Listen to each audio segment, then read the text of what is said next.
Public Safety Committee meeting will come to order. It's 9:33 a.m., February 24, 2026. I'm Robert Kettle, Chair of the Public Safety Committee. Will the committee clerk please call the roll? Councilmember Juarez. Here. Councilmember Lynn. Here. Councilmember Rivera. Present. Councilmember Saka. Here. Chair Kettle. Here. Chair, there are 5 members present. Good morning. Before I go to the approval of the agenda, I just need to note, because of a change, we have to reverse the order of the first 2 items. So that's going to be, the staging bill will come first, and then the professionalism standards bill will come second. Okay, with that noted, if there's no objection, the agenda will be adopted. Hearing and seeing no objection, the agenda is adopted. Good morning. This morning, for chair comment, I'm going to speak to an issue that's been in the news quite a bit lately, and it's got 4 parts. The first point and it's related to technology, it's related to surveillance. The first point is public safety is an area where public discourse is very important, crucially important, in fact. This discourse cannot be marked by disinformation or misinformation. And sadly, the public discourse on public safety in the area of technology, ALPR, automatic license plate reader, CCTV, closed circuit TV, and the Real-Time Crime Center, or RTCC, has been impacted by points missing key facts. Just recently I heard on the radio, somebody talking about the insider threat. Basically, hey, an officer could take this information and then give it to ICE or give it to federal law enforcement more generally.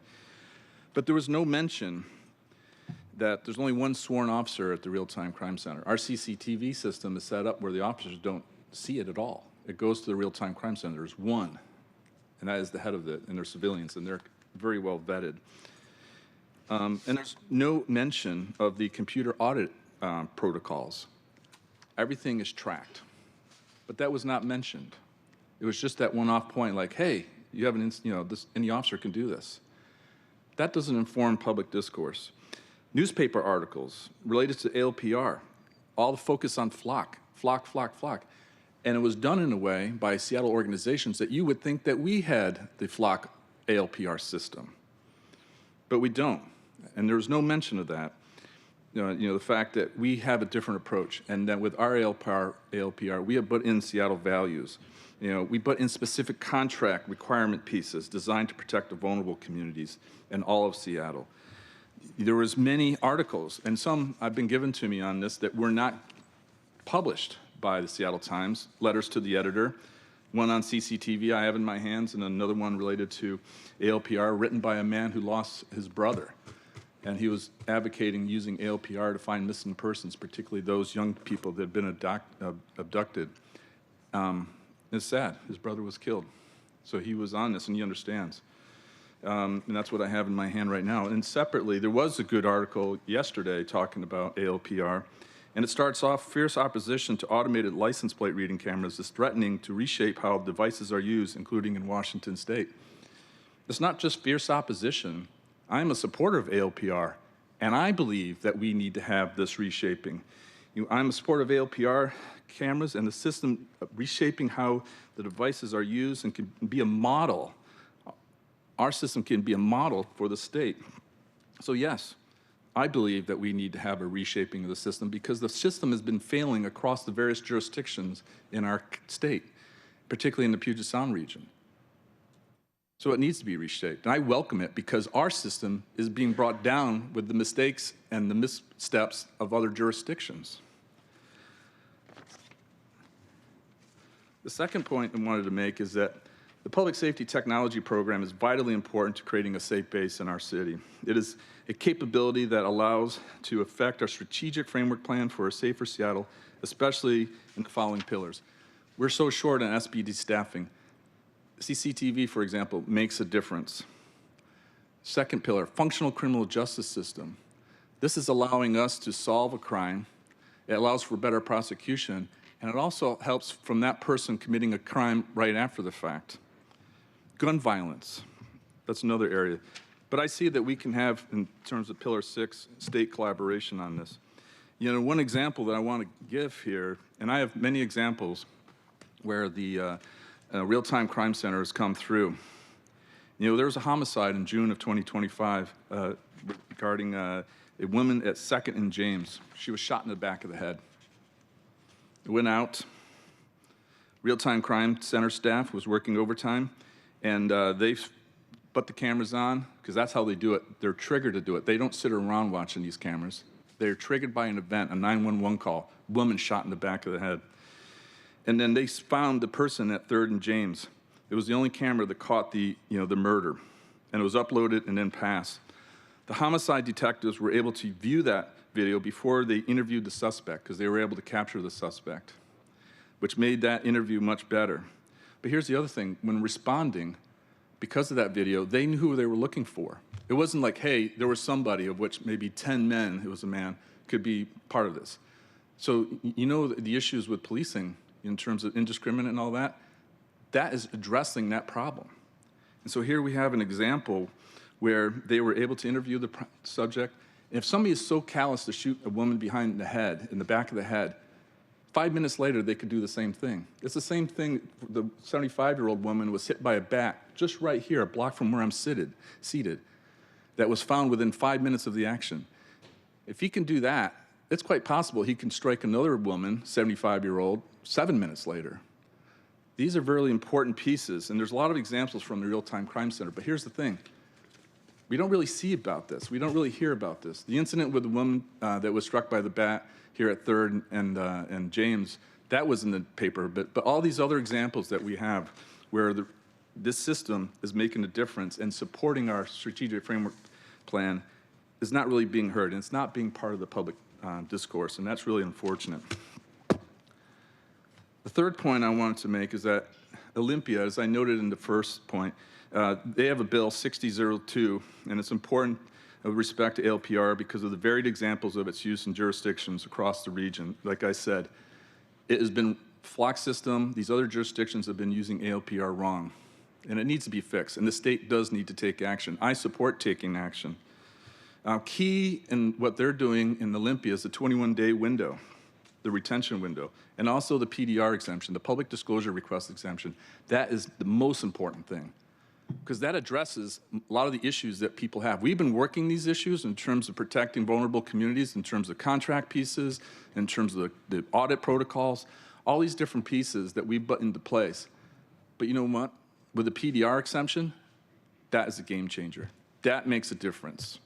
That is what I call squaring the circle to keep Seattle safe, but also even further protect the vulnerable communities in our midst. So I'd like to invite the bill sponsors in Olympia to Seattle. I would like to meet them in my office here at City Hall and then escort them to the Real-Time Crime Center so they can see in person what is happening with this system. In fact, I'd like to invite the entire Seattle delegation because we need the Seattle delegation to stand up for Seattle with respect to public safety, stand up for a proven system. ALPR has been around since November 24, and it picked up steam in 25. We've had no subpoenas. We have all these legal protections in there too. All these different pieces have not happened.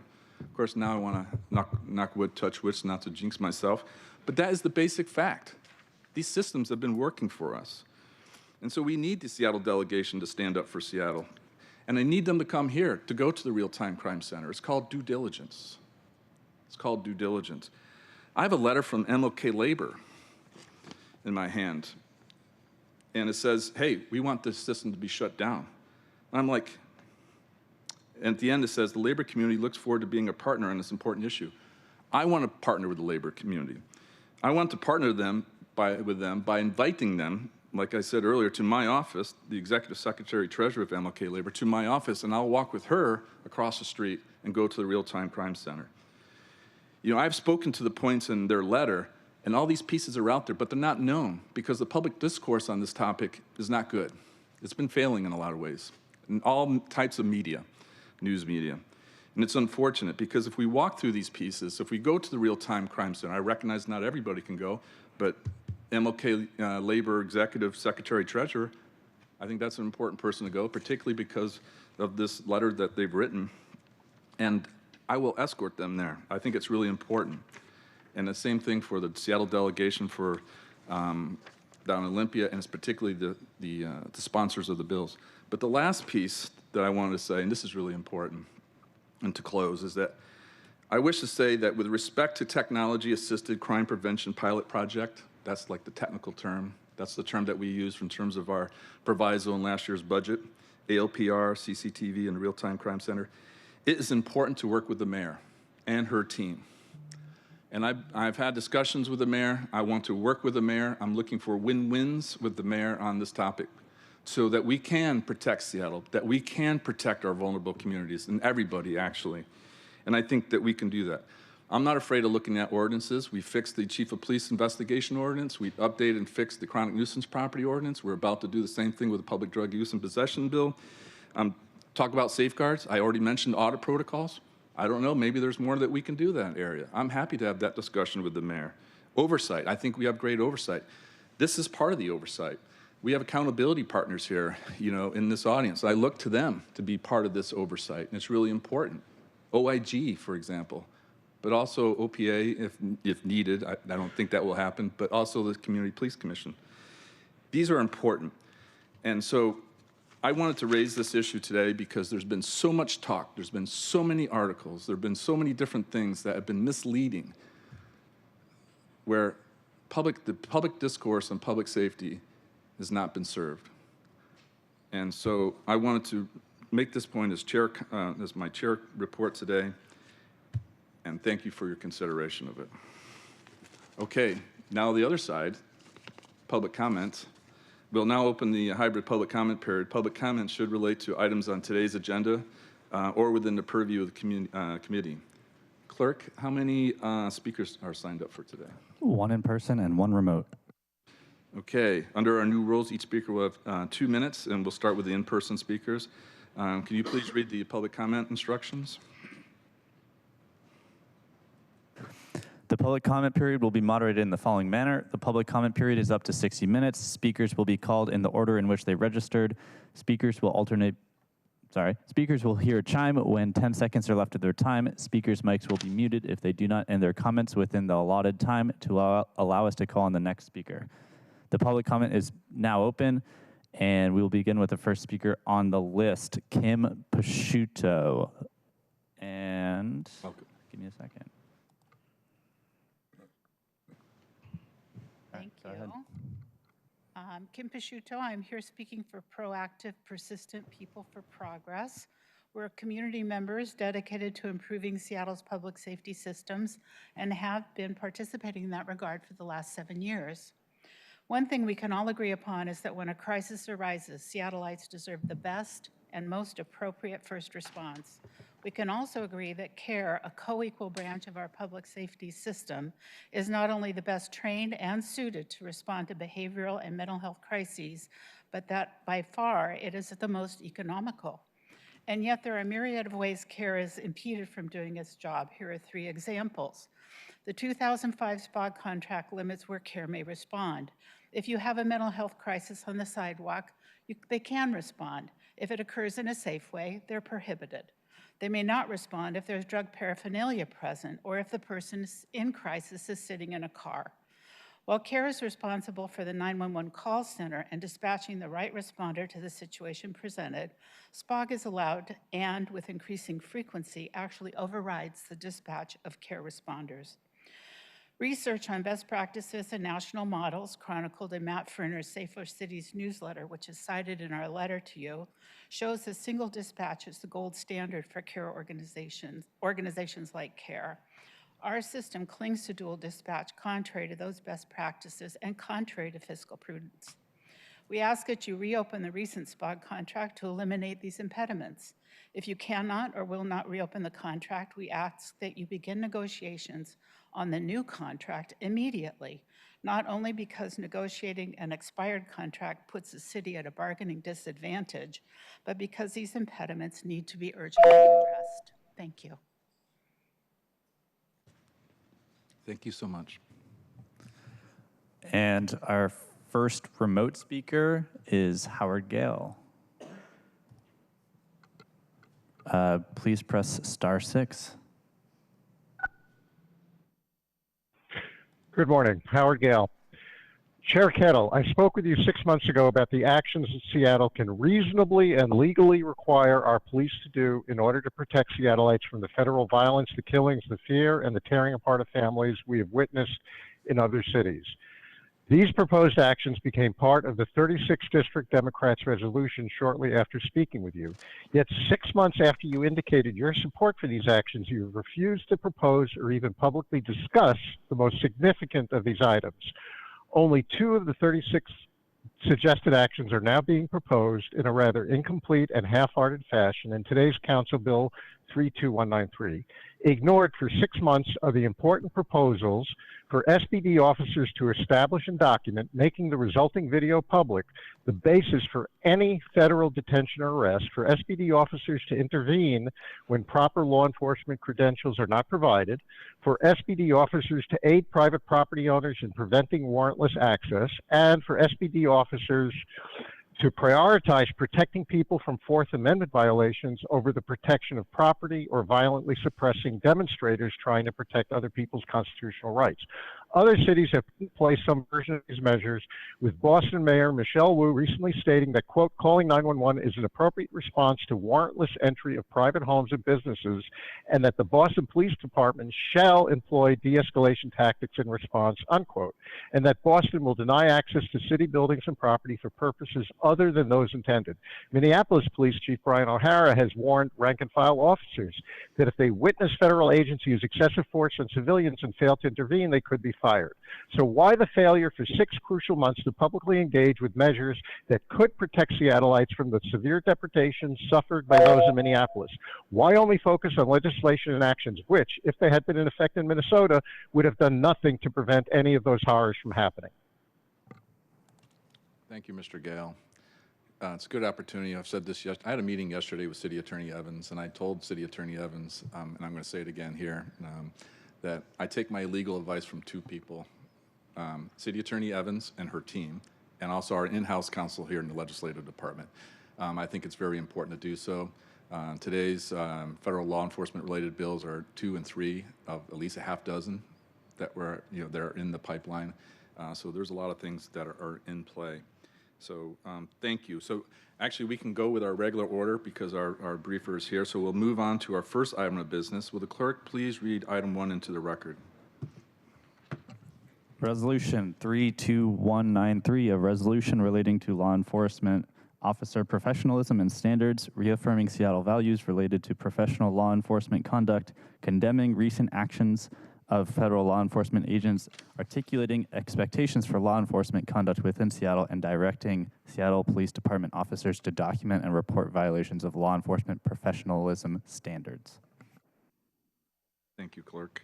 Mr. Johnson, please introduce yourself officially for the record and then begin your points. Good morning, Chair Kettle, members of the committee. For the record, Tommaso Johnson from your Council Central staff.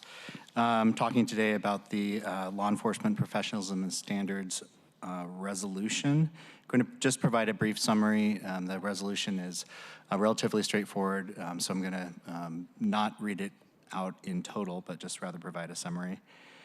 This resolution articulates the desire of the city to have any non-city law enforcement activities occurring within Seattle adhere to legal and professional standards in line with city values and policies that govern the Seattle Police Department. Specific law enforcement standards mentioned in the resolution include the use of face coverings, visible identification, rendering medical aid, and procedures and standards for stops and detentions. The resolution further affirms existing SPD policies and directives on how Seattle Police Department officers should handle situations related to immigration enforcement, reported federal agents, and foreign nationals. The resolution also denounces recent federal immigration enforcement activities in Minnesota, Minneapolis, Minnesota, and the resultant loss of life. I'm happy to answer any questions. Thank you, Mr. Johnson. And I am the sponsor of this bill. This bill is a combination of a number of pieces. And I know there's a companion bill that's going through the Senate and going through Olympia right now that takes a different tact. This bill is a resolution. It is based on conversations, again, with our legal counsel in terms of legal risk and the like. But what this bill really is, it's about showing leadership. It's about showing that we have standards here in Seattle. Seattle Police Department has standards to include with masking, to include with identification, and to do those pieces, to engage and to confirm and to document what is happening related to federal law enforcement, and basically, and this is something that's been brought up in committee before. It's about setting the standard, setting the expectations, and this is leadership. This is Seattle showing leadership by setting that bar, and the expectation is that all federal law enforcement, not just federal, but also state, county, and other local jurisdictions. That is the introduction to this, and I would note that there's pieces that are in this bill that come from many different locations, to include the 36th legislative district as well. Colleagues, is there any comments on this? I know this is something that's been brought up in committee before in different ways, and this is the desire today is to basically set this this leadership example forward and to be a companion with the other bills that we're talking about. Vice Chair, any questions? Okay, none. Colleagues, okay.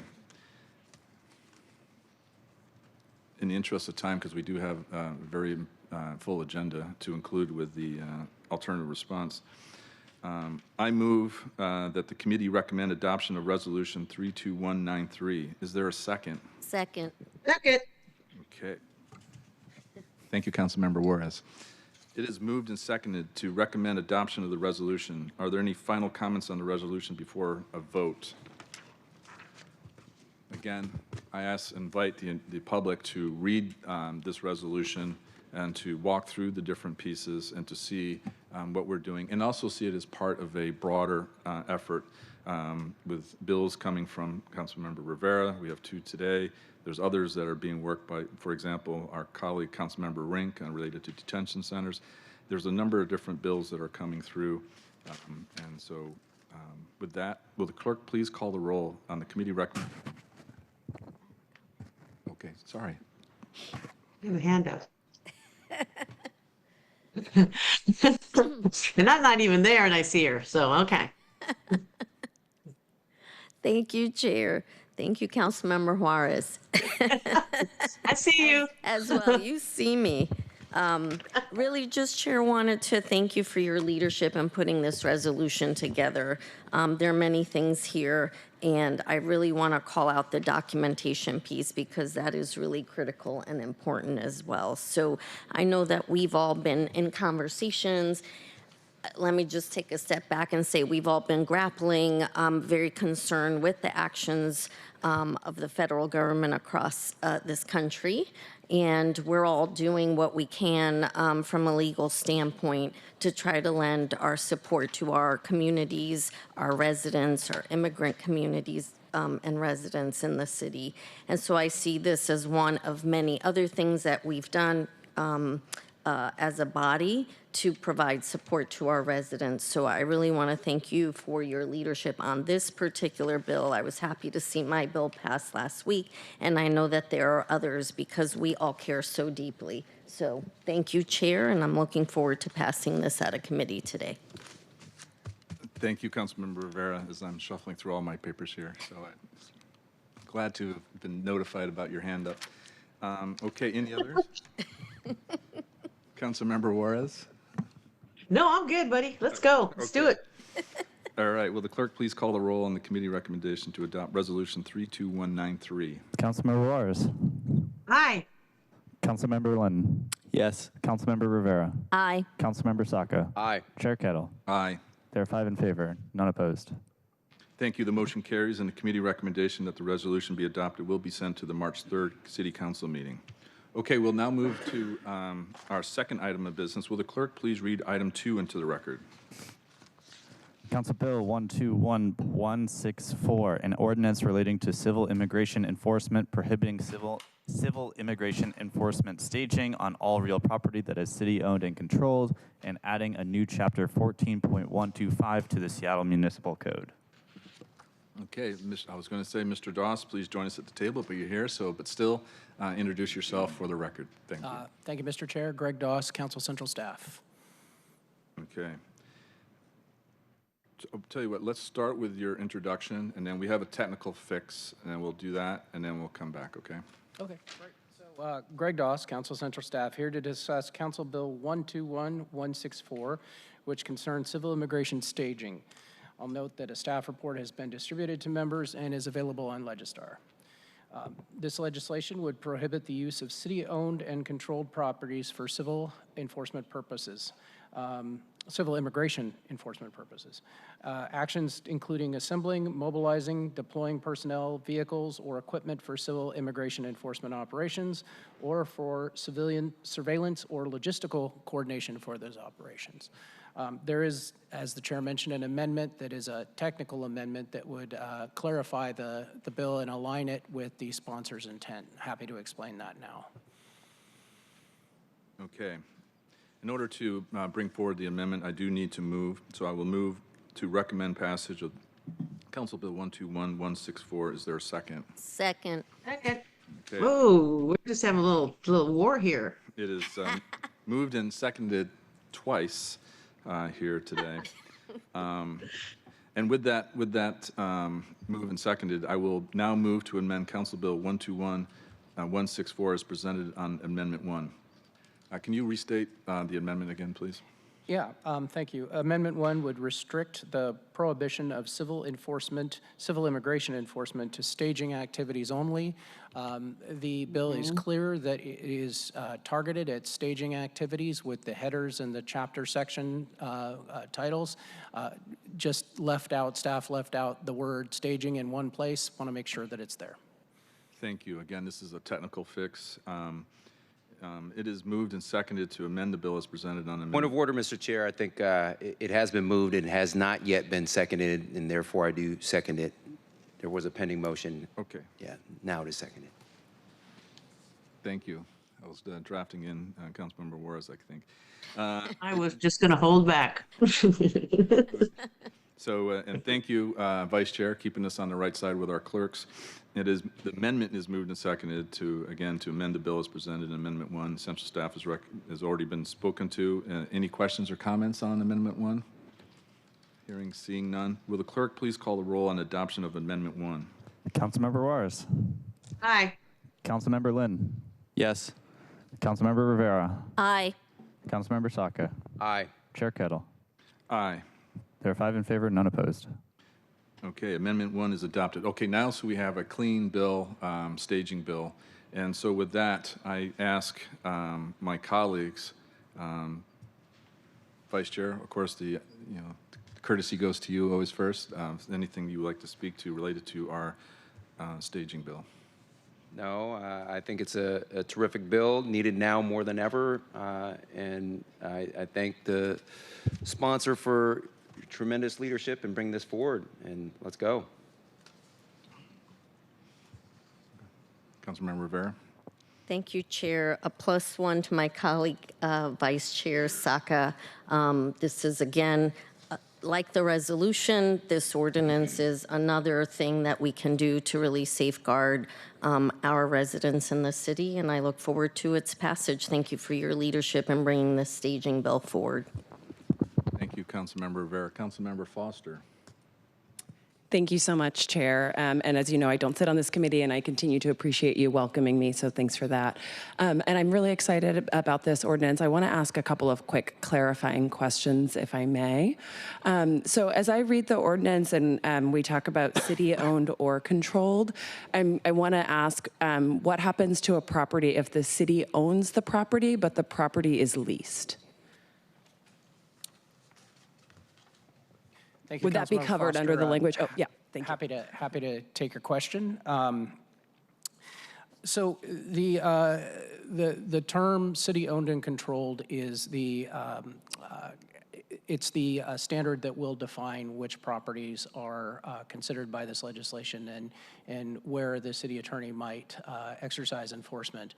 And that term, as it implies, the city would own a property and must also control that property.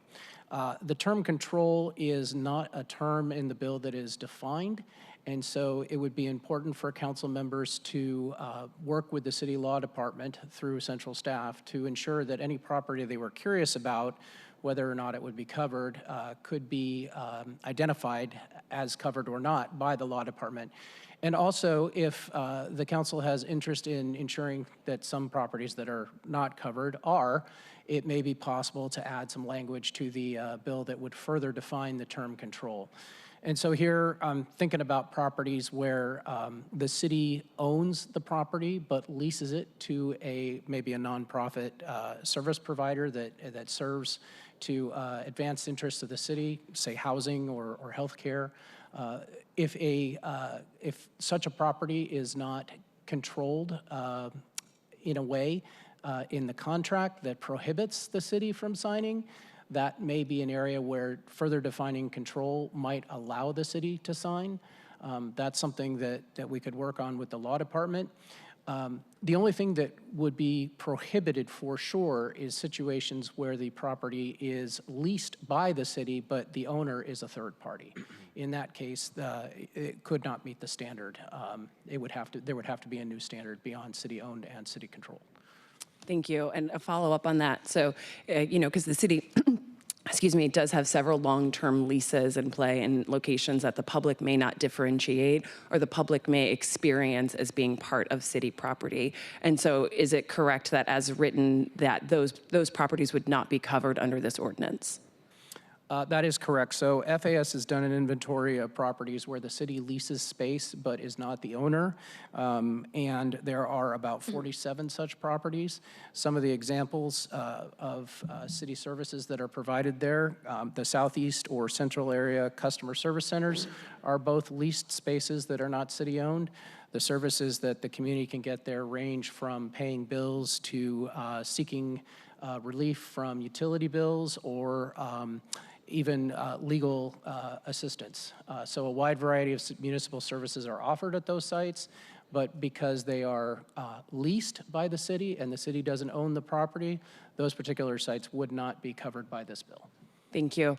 And my understanding again is the language in this bill is owned and controlled. So if we were to move from owned to or, would that cover this challenge, or would we need to specify leasing? I think if the city moved from owned and controlled to owned or controlled, it might capture those places where the city is a landlord and can some way or another, if not ceded the contractual right to the property, assert control. I'm not sure that would capture properties that the city leases from third parties. Got it. So I'm hearing a need to specify that in the instance where we are a leasee, and I'm also hearing that if we were to switch from and to or, that would allow a clearer or perhaps a more broader interpretation of the intent behind the language. Is that correct? Perhaps, and it would also be advisable to have Central Stack work with the law department to see how that term control might be clarified to make sure that it captures municipal services that are on property but provided by, on city property but provided by a third party.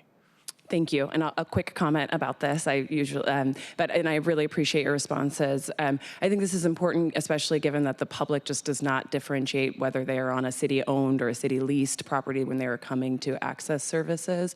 And I also think there are a number of sites that I can think of that are locations where vulnerable residents frequent or will visit to access city services that, as written, we may be leaving out unintentionally. So I appreciate your responses to those questions. Thank you. Thank you, Chair. Thank you, Councilmember Foster. Yes, always welcome, and the questions are important, and actually go to the reason why, the previous bill was simple. We've already talked to it. There's a lot of different pieces to this bill that we need to walk through. So I welcome your questions in this discourse, and then we'll have our follow-up meeting in 2 weeks. Thank you. So great, Councilmember Lynn.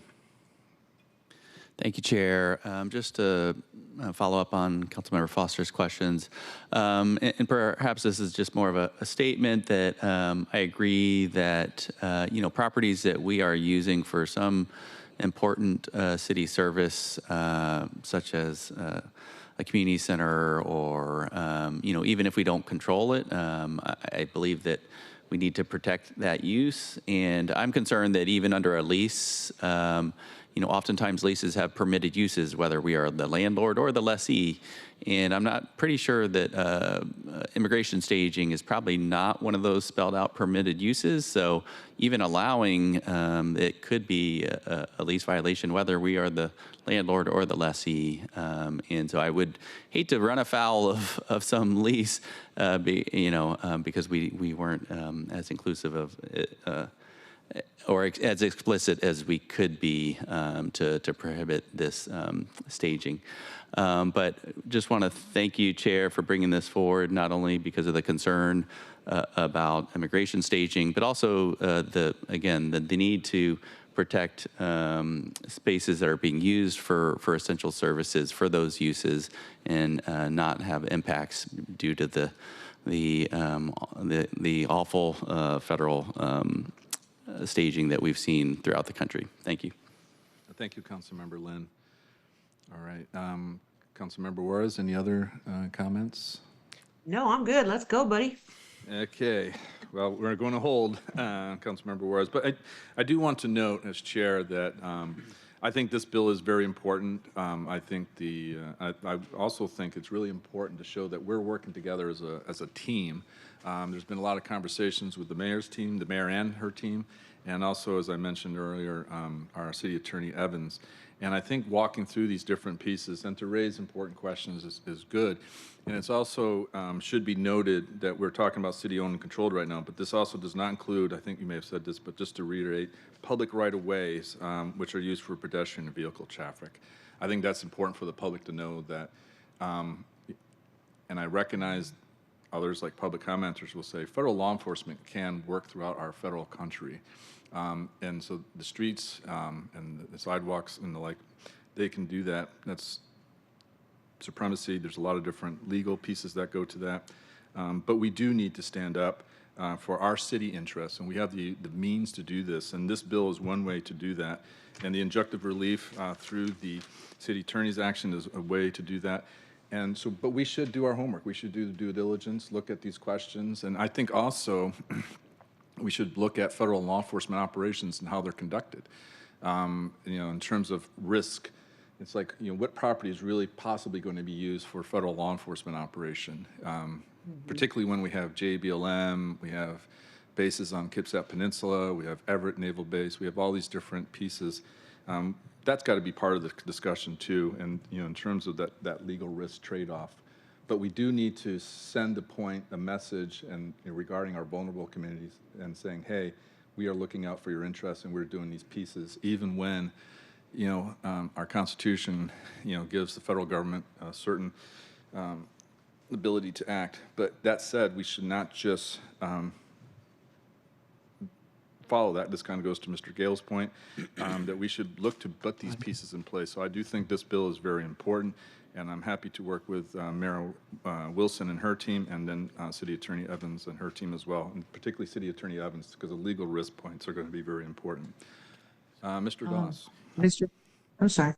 Mr. Chair, Mr. Chair. I should have had my hand up. I apologize. Okay. May I say something quickly? Yes, Councilmember Juarez, over to you. Thank you. Thank you, sir. I'm sorry. I'll be very quick. Just for the viewing public, the policy discussions that we have on camera, obviously we are transparent, but for the viewing public, particularly with your director's report about cameras and that we don't use flock and getting the right information out there. But second of all, this is a progressive march with other pieces of legislation we're considering to keep ICE out. So this isn't the end of it. And of course, we would like to do more. And we've been watching the national trends and what the states are doing and what particular cities are doing. And I just want to commend you, Chair, because this is just one piece in a progressive march forward about how we protect everybody from this administration and the actual hunting of people based on skin color. It's not getting by us. It's so sometimes when we get screamed at public comment, people think we don't care or we don't know or we don't read the news. We do. But we also have to act within the confines of the United States Constitution, federal law, state law, supremacy clause, the 10th Amendment, and all of those things that go into it.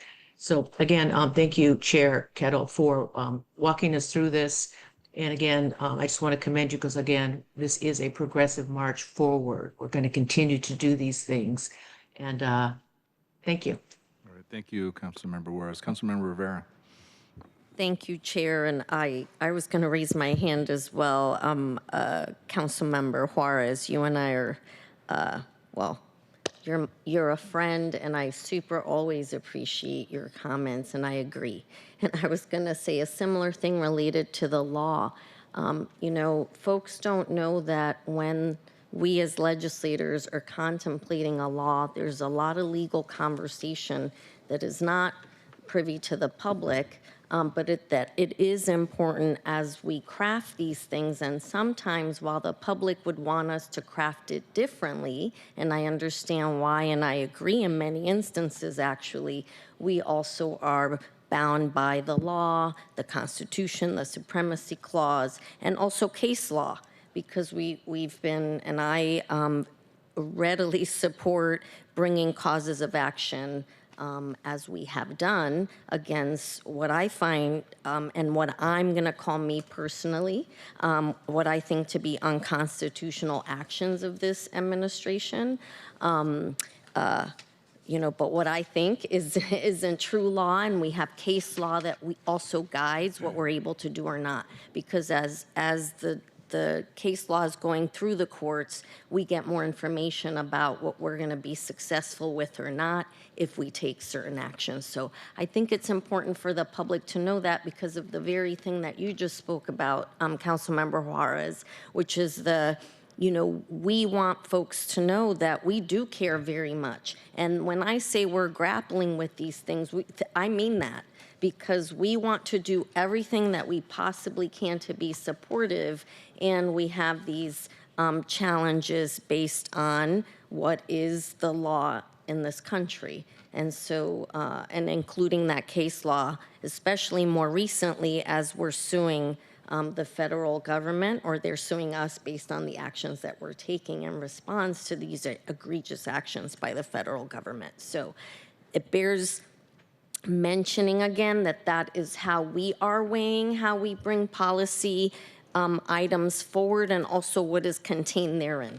That sometimes we might want to go broader than is what is contained therein, and we're weighing, are we going to get challenged, and where will that land, and are we able to defend those things? So all of that is true, and folks should very much know, as you said again, Councilmember Juarez, that we all care, and in that we're all aligned. And I've said this many times, dating back to January of 2025, we all care very much.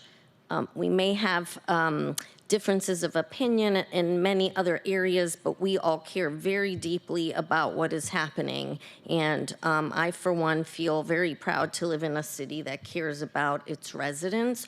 All of this is residents, not just some of them. So thank you. Thank you, Chair. Thank you, Councilmember Rivera. Okay, thank you. I just want to make one, Mr. Doss. Thank you, Mr. Chair. Just want to make one comment to support what you were saying earlier about working in conjunction with the executive. One thing I think that's important for the public to know is that on January 29th, Mayor Katie Wilson issued a directive that prohibits the use of city-owned and controlled properties for city immigration and enforcement purposes. And since that time, the city attorney and the Departments of Finance and Administrative Services have been working to identify properties that could receive signage. They have prioritized properties that are most likely candidates for staging, properties like vacant lots and parking lots, and are expected this week to start signing those properties. They believe that they will sign about 656 properties with metal and plastic signs, which you could think about as a phase one. The most obvious properties that would be both city-owned and controlled, and also potentials for staging. And then as this legislation moves through the council review process, as the standard is examined and the type of properties may be expanded, the mayor could work to start signing other properties. But I just want to make clear that to the public and to you all that there is already an effort underway to start signing those properties that are the most likely candidates for staging, and the mayor's office is on top of that with FAS. Thank you, Mr. Doss. Councilmember Lynn. I just want to say I did see one of those signs last night at Jefferson Park, so I was glad to see it. But yes, we are stepping out. And thank you for bringing that up, Mr. Doss. I was not thinking of bringing that up, but it's important to do so. It really highlights the work that's going on between all branches of city government.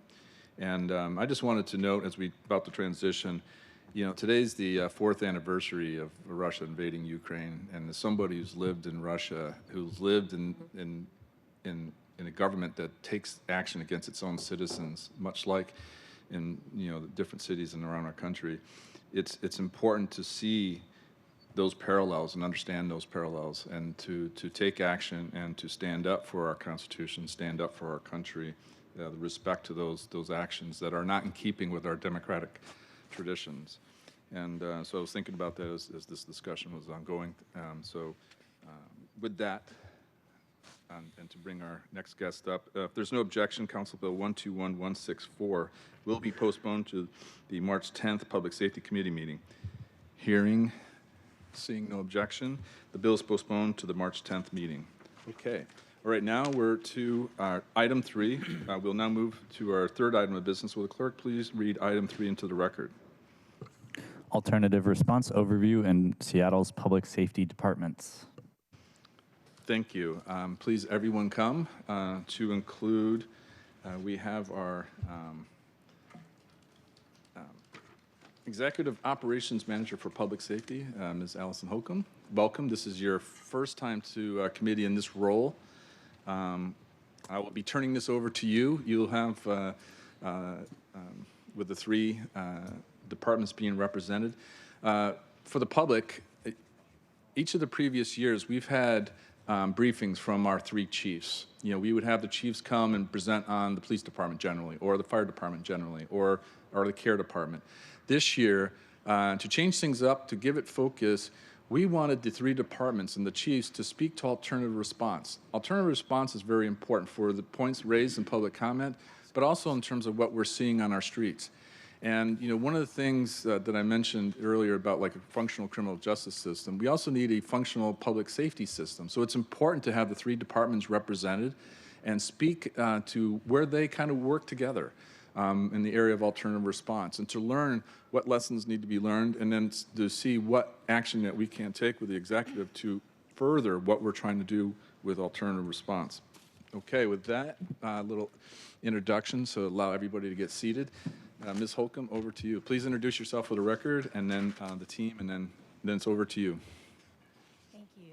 Chair Kettle, Vice Chair Saka, and fellow committee members Juarez, Lynn, and Rivera, and Councilmember Foster. My name is Allison Holcomb, and I am the Executive Operations Manager for Public Safety in the Office of Seattle Mayor Katie B. Wilson. On behalf of Seattle's 3 primary public safety responders, thank you for this opportunity to brief you on the department's alternative response teams and how they work together. Mayor Wilson shares your vision that people who call 911 in Seattle will receive a response from the team with the right training and proficiencies to match the need as efficiently and effectively as possible. You will hear from the departments in the following order: Seattle Fire Department, the Community Assisted Response and Engagement, or CARE Department, and the Seattle Police Department. With that, I'll turn it over to Chief Harold Scoggins. Good morning. Hopefully you can hear me okay. Harold Scoggins, Fire Chief, Seattle Fire Department. My goal here today is to just kick this off, and I'm going to turn it over to John, who's the architect of our program, but I would be remiss if I didn't spend a couple of minutes just talking about the amazing work that our folks do in this program. The mission of the Seattle Fire Department is to save lives and protect property and the environment. But the second sentence of our mission statement is really what's important. It's to respond immediately when the community needs us. And that's what this program allows us to do.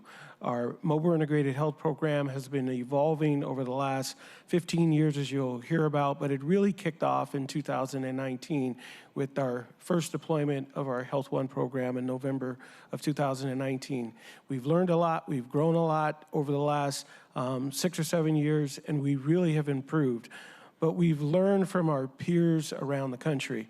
And some of you may have heard me tell the story before, but it was in 2017 or 18. It was a cold February day, and we invited about 30 fire departments from around the country to come to Seattle so we can learn what they were doing with alternative response.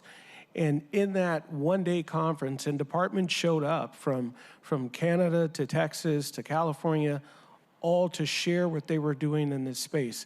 This is what we built our program from. So I'm going to turn it over to John so you can hear a little bit about our mobile integrated health program. And then when John wraps up, I'll make a couple of closing comments on what we're doing in our program. So John, you got it. Thank you, Chief. Thank you, Chair Kettle and members of the committee, and thank you to Allison as well for introducing us. I'm going to talk briefly and a fairly high level about the Mobile Integrated Health Program with Fire, and I'm hoping that what I'm going to do, and I'm sure my colleagues in the other two departments are going to do, are talk about areas of commonality, clients and responses that any of our departments could do, but also areas of uniqueness and differentiation, skill sets, and areas where one particular team or program may have a unique skill set. So our mission is up here on the screen. And we have actually a dual mandate. So our first mission is to serve the Seattle Fire Department to really take the load off and alleviate the burden on SFD operations. And then our second mandate is to help the clients that we serve, the people of the city of Seattle, in a very broad fashion. And these two mandates usually, but not always, run together. So at the high level, I always have to start by describing our program as a partnership, and our lead partner is the Seattle Human Services Department, and our partnership with them goes back quite a ways, all the way back before the existence of this program, when we started doing training to our members on reporting adults to adult protective services of the state of Washington. So HSD really is our core, our main program. We really could not exist in our current form without them. As Chief Scoggins mentioned, really kind of the genesis of the current program starts in 2019 when we launched the first Health One program. And I think this timeline shows sort of a gradual and steady expansion over the years, both in terms of the units that we're serving, deploying out into the community, but also the capabilities and the skill sets that we have. The chief asked me to show as well, just at the high level, kind of where MIH sits in the Seattle Fire Department, and this is sort of a very condensed high-level organization chart. But basically, when MIH was started, it was apparent that we did not fit cleanly into any of our existing lines of service. We're not fire suppression or EMS. We're not fire prevention or resource management. So MIH still sits within the office of the fire chief, but we span and touch pretty much all the other lines of service in the fire department. The way MIH specifically is organized is, as I mentioned, this partnership with HSD. And then, we sort of have dual leadership between fire and HSD. And then broadly, we divide our service kind of into two very broad arms. One is response, and those are the red trucks you see out in the field in the community doing general Health One response, doing overdose response. And then the other side of it is our client services, and that is APS reporting to the state, our case management service, our advanced practice provider service, all under the MIH umbrella.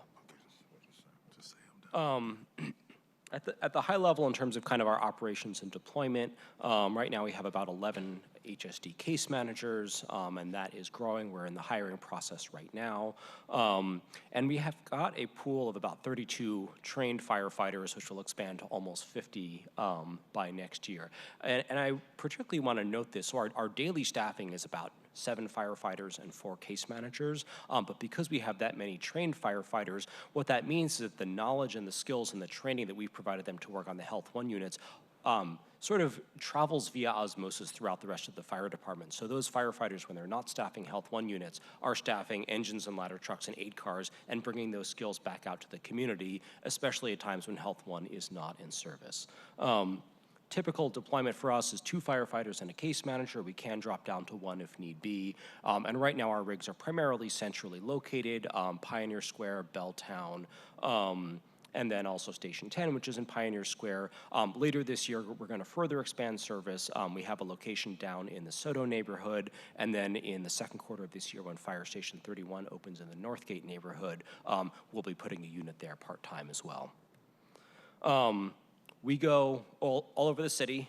We will go to any location in the city of Seattle that is safe and appropriate for us to go to. We have essentially no restrictions. We're very, very low barrier in that respect. Roads, alleys, apartments, homes. We will go pretty much anywhere that the fire department goes. As of about a month ago, we now operate 7 days a week till approximately 7 p.m. at night. And we're going out code yellow, which is our parlance for no lights and sirens, with the exception of our overdose unit, which can go lights and sirens if need be.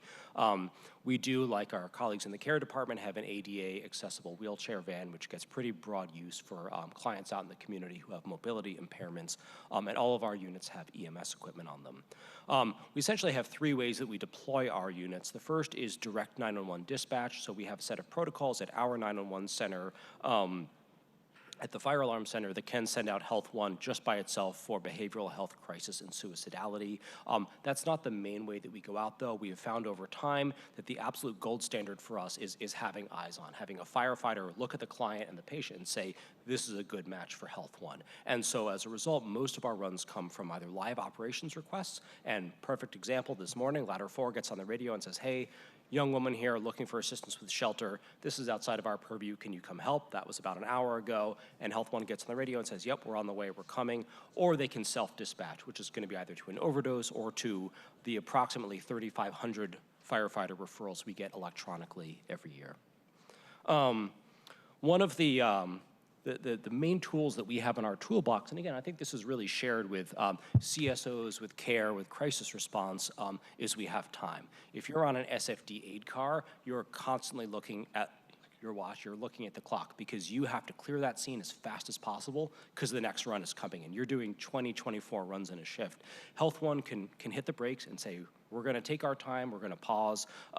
Last week, we got a referral from our partners in care for a pretty acutely suicidal individual, and they spent about 4 hours with him. So an engine can't do that, a truck can't do that. They can't keep themselves out of service for that long.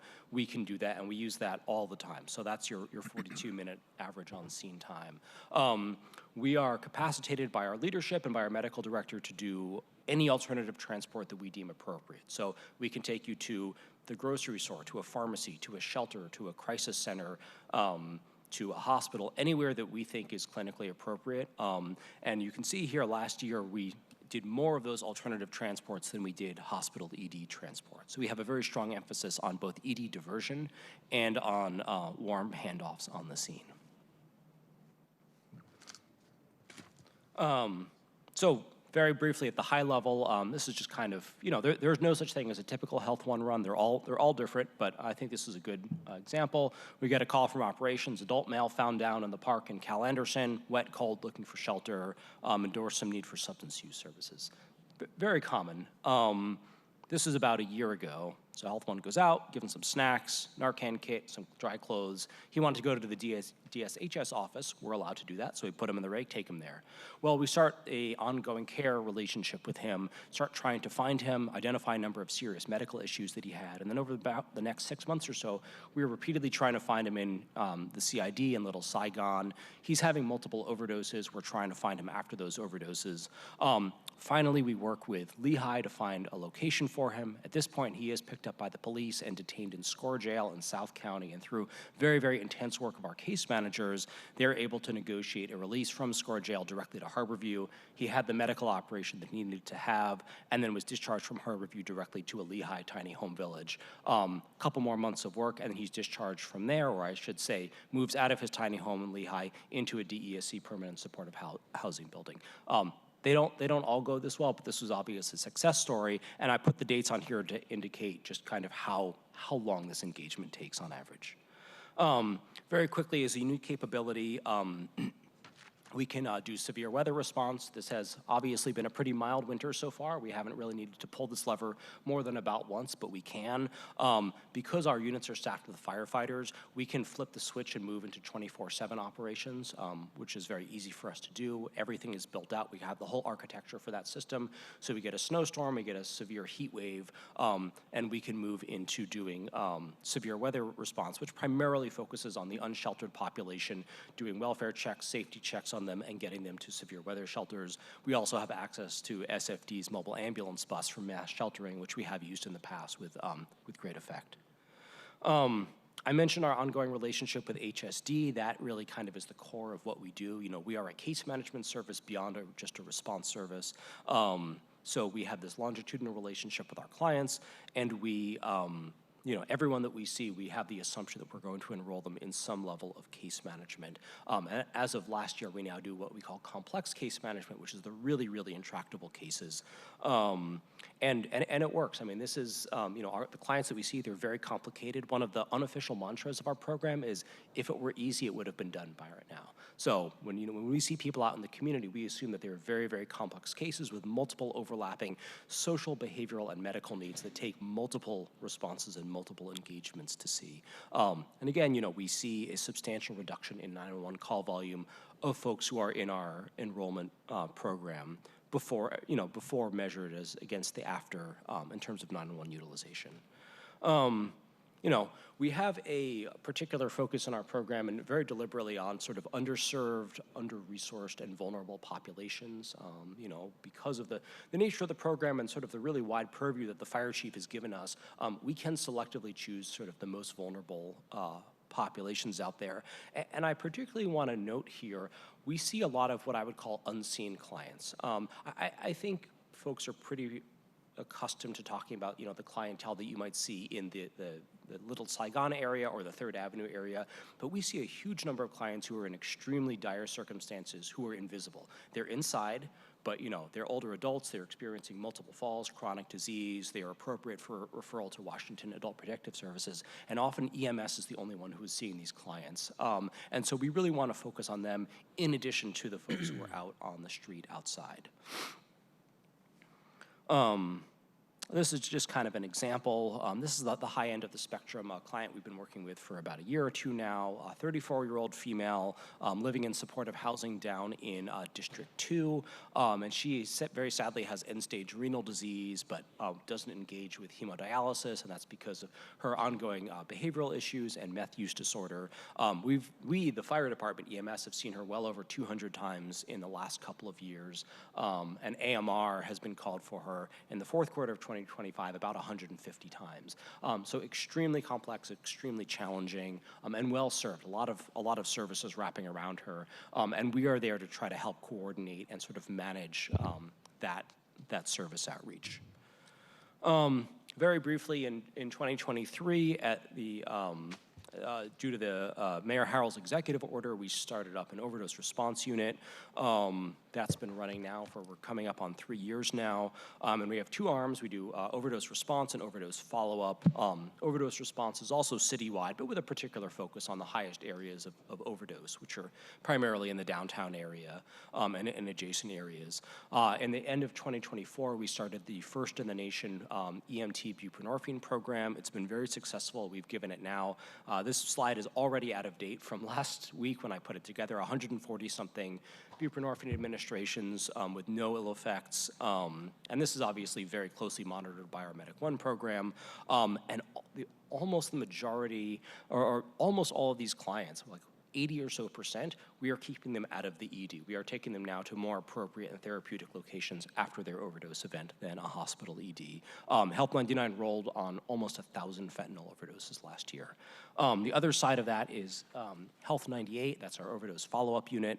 And we are now doing a lot of kind of proactive, ongoing case management for these folks. It's like, well, all right, after the overdose, maybe after we gave you buprenorphine, we're going to go out and try to get you engaged in services. And we've really developed what I'm calling sort of an ecosystem of care, and particularly right now with our colleagues at DESC, thanks to the new Orca Center, we now have a daily coordination call with them. We have a really, really close relationship. We're doing a lot of on-the-fly client coordination there and seeing really good effects. And we've studied this now with some of our academic partners, and the folks who see EMS in the field for an overdose and get our treatment have a statistically much, much higher level of engagement than folks who don't. You know, very briefly, we did a pop-up in Hua Mai Park in Little Saigon. Individual comes up to our team, engages with them, expresses interest in getting them onto medication. We transport him to the Orca Center. He gets a 3-day long-acting injectable buprenorphine, which now is really emerging as the gold standard nationally for this treatment.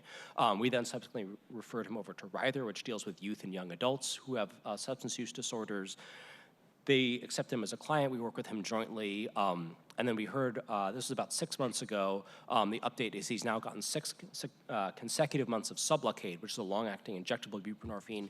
He is housed and he's employed and living with a partner and doing really well. So again, it's a bit of a cherry-picked anecdote, but I think it's an indication that this intensive hands-on outreach really works.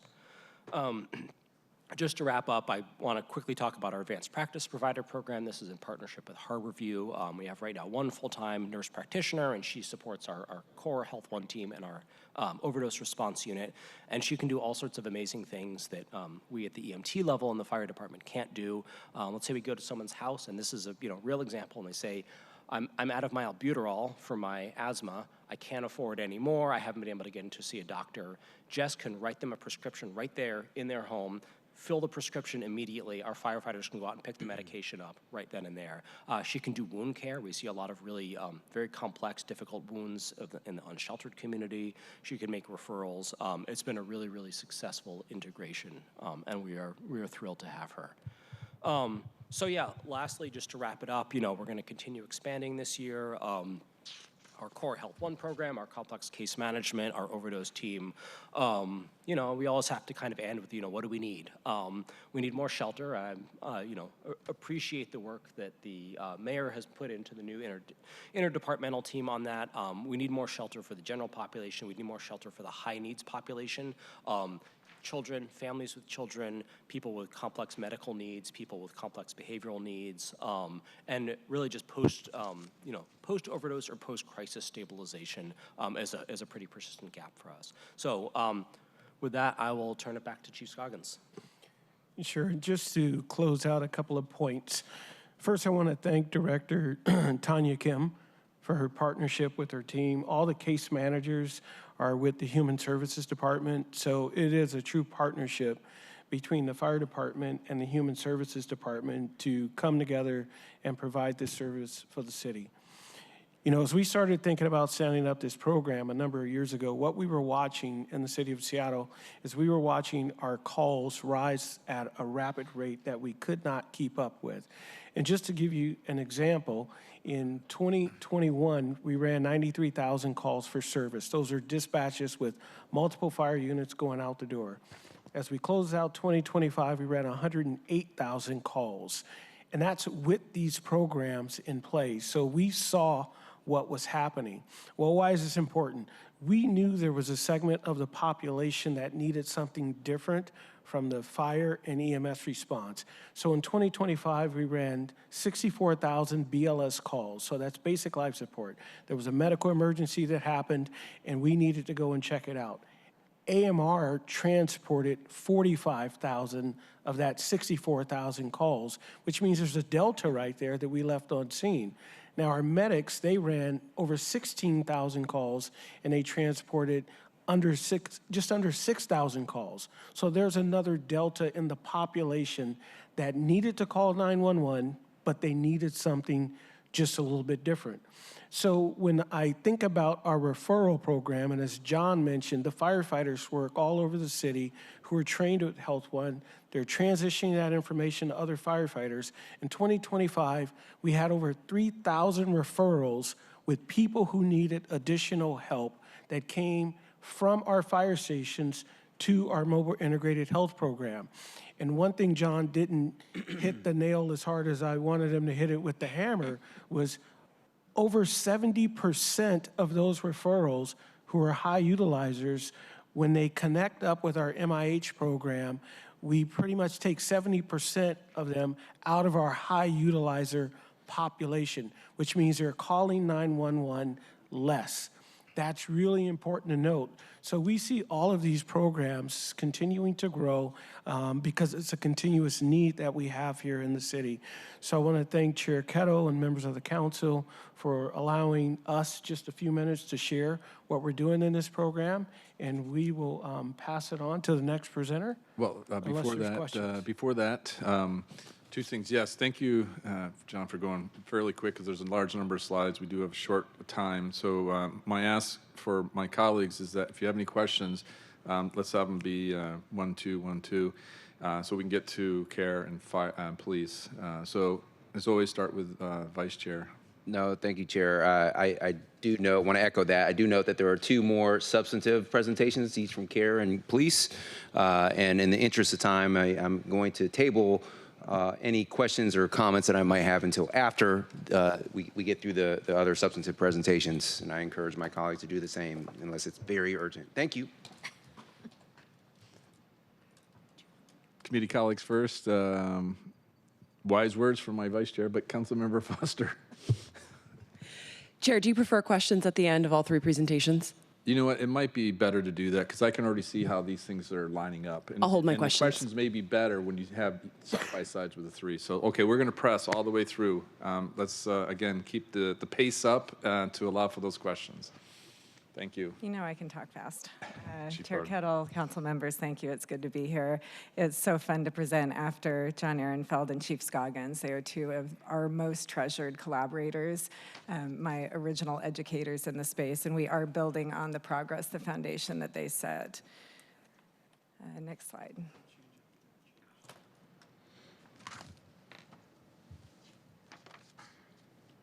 So you were all instrumental in developing this program. You know a lot about it, so I'm going to go quickly through the history. The Care Responder Pilot was launched in October 2023. It was a pilot team of 6 responders working only downtown, expanded to 24 responders citywide last year, and thanks to you all, we will grow to 48 responders and 9 supervisors this year. We should be sending the correct configuration of response to a 911 call. And I've said from the beginning that sometimes that would involve also sending a peer with very specific lived experience and knowledge. It's often a peer that can get to the consent-based yes to the solution the most effectively. Now, we have not yet designed any kind of follow-up or case management to calls like John described for Health One, but we know that we need that for some people. I continue to like Durham's model. They have a care navigation team that can follow up for about 30 days as appropriate. Next slide, thank you. So we do look forward to doubling the Care Responder unit this year.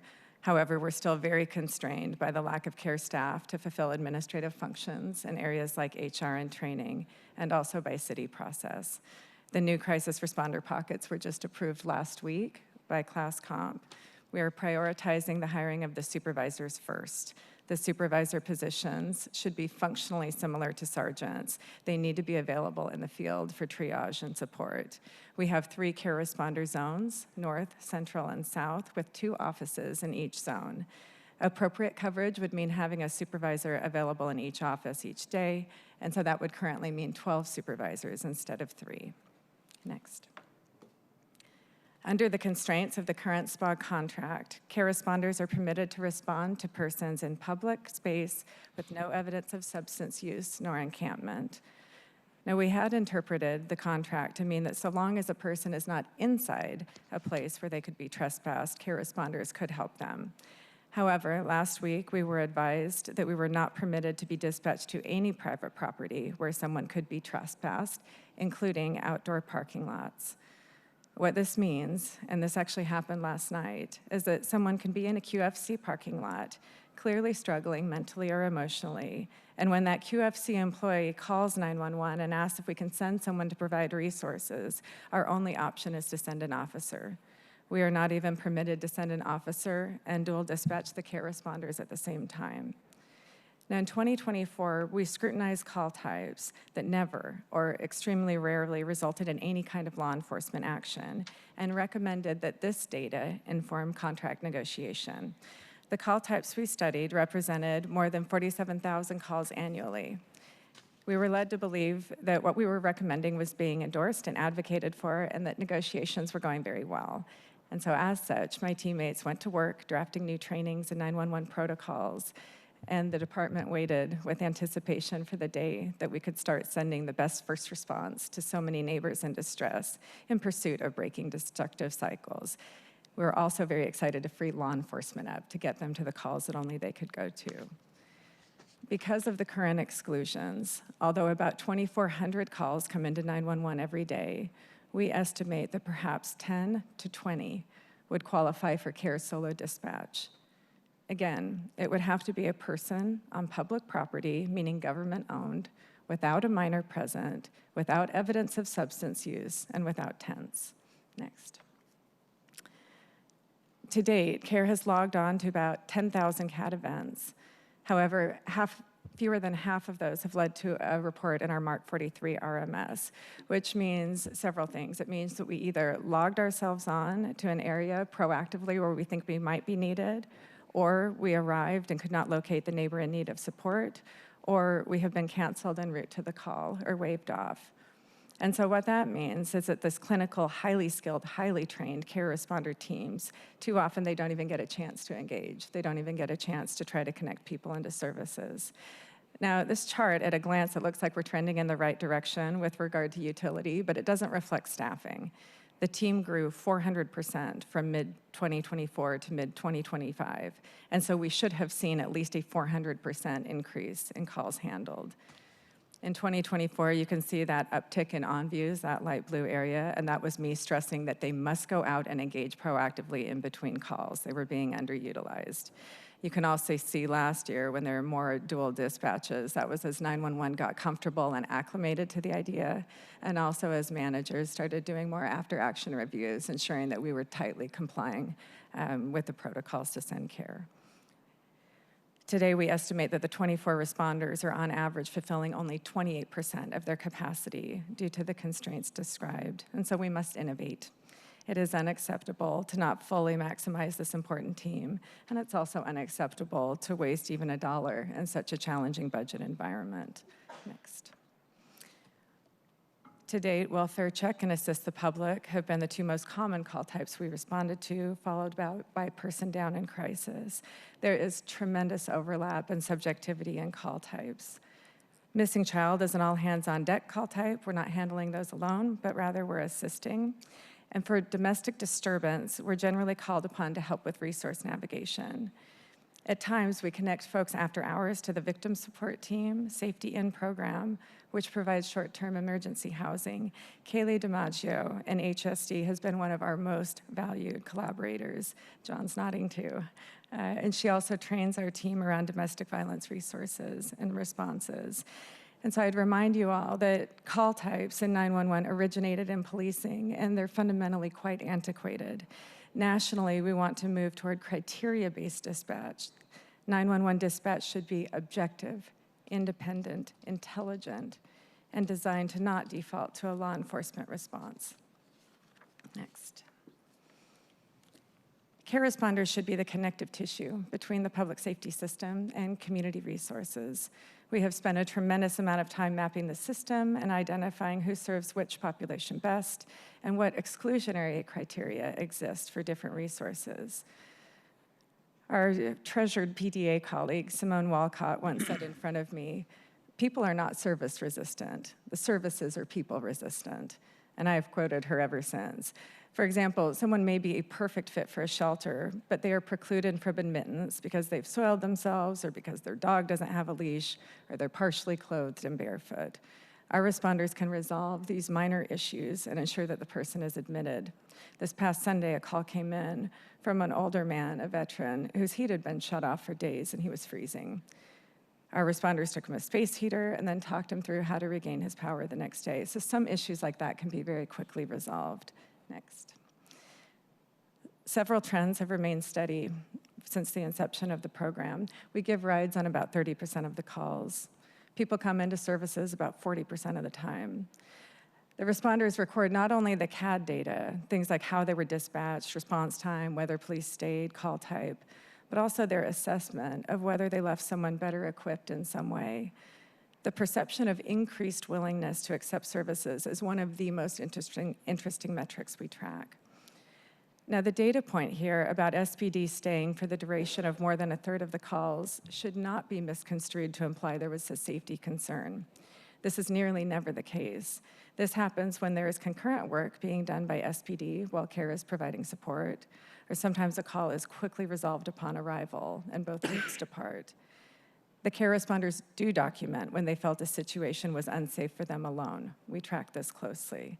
And so I'm quite surprised and delighted by the statistic that still to date, we have only requested police to come assist 16 times since 2023, and never for a grave safety concern. Some examples of why we called SPD back include an adolescent who felt unsafe at home, and we had an officer on standby while they collected their belongings. Another time there was a client with a weapon that they wanted to surrender, and they needed to get into the Crisis Solution Center, and so SPD needed to come collect that weapon. Another time, somebody was a little too erratic for CARE to feel confident providing the ride. Next. In 2025, 3,085 reports were written. Two populations I have spoken consistently about serving, major system gap areas, are those who are unsheltered and those who are using substances.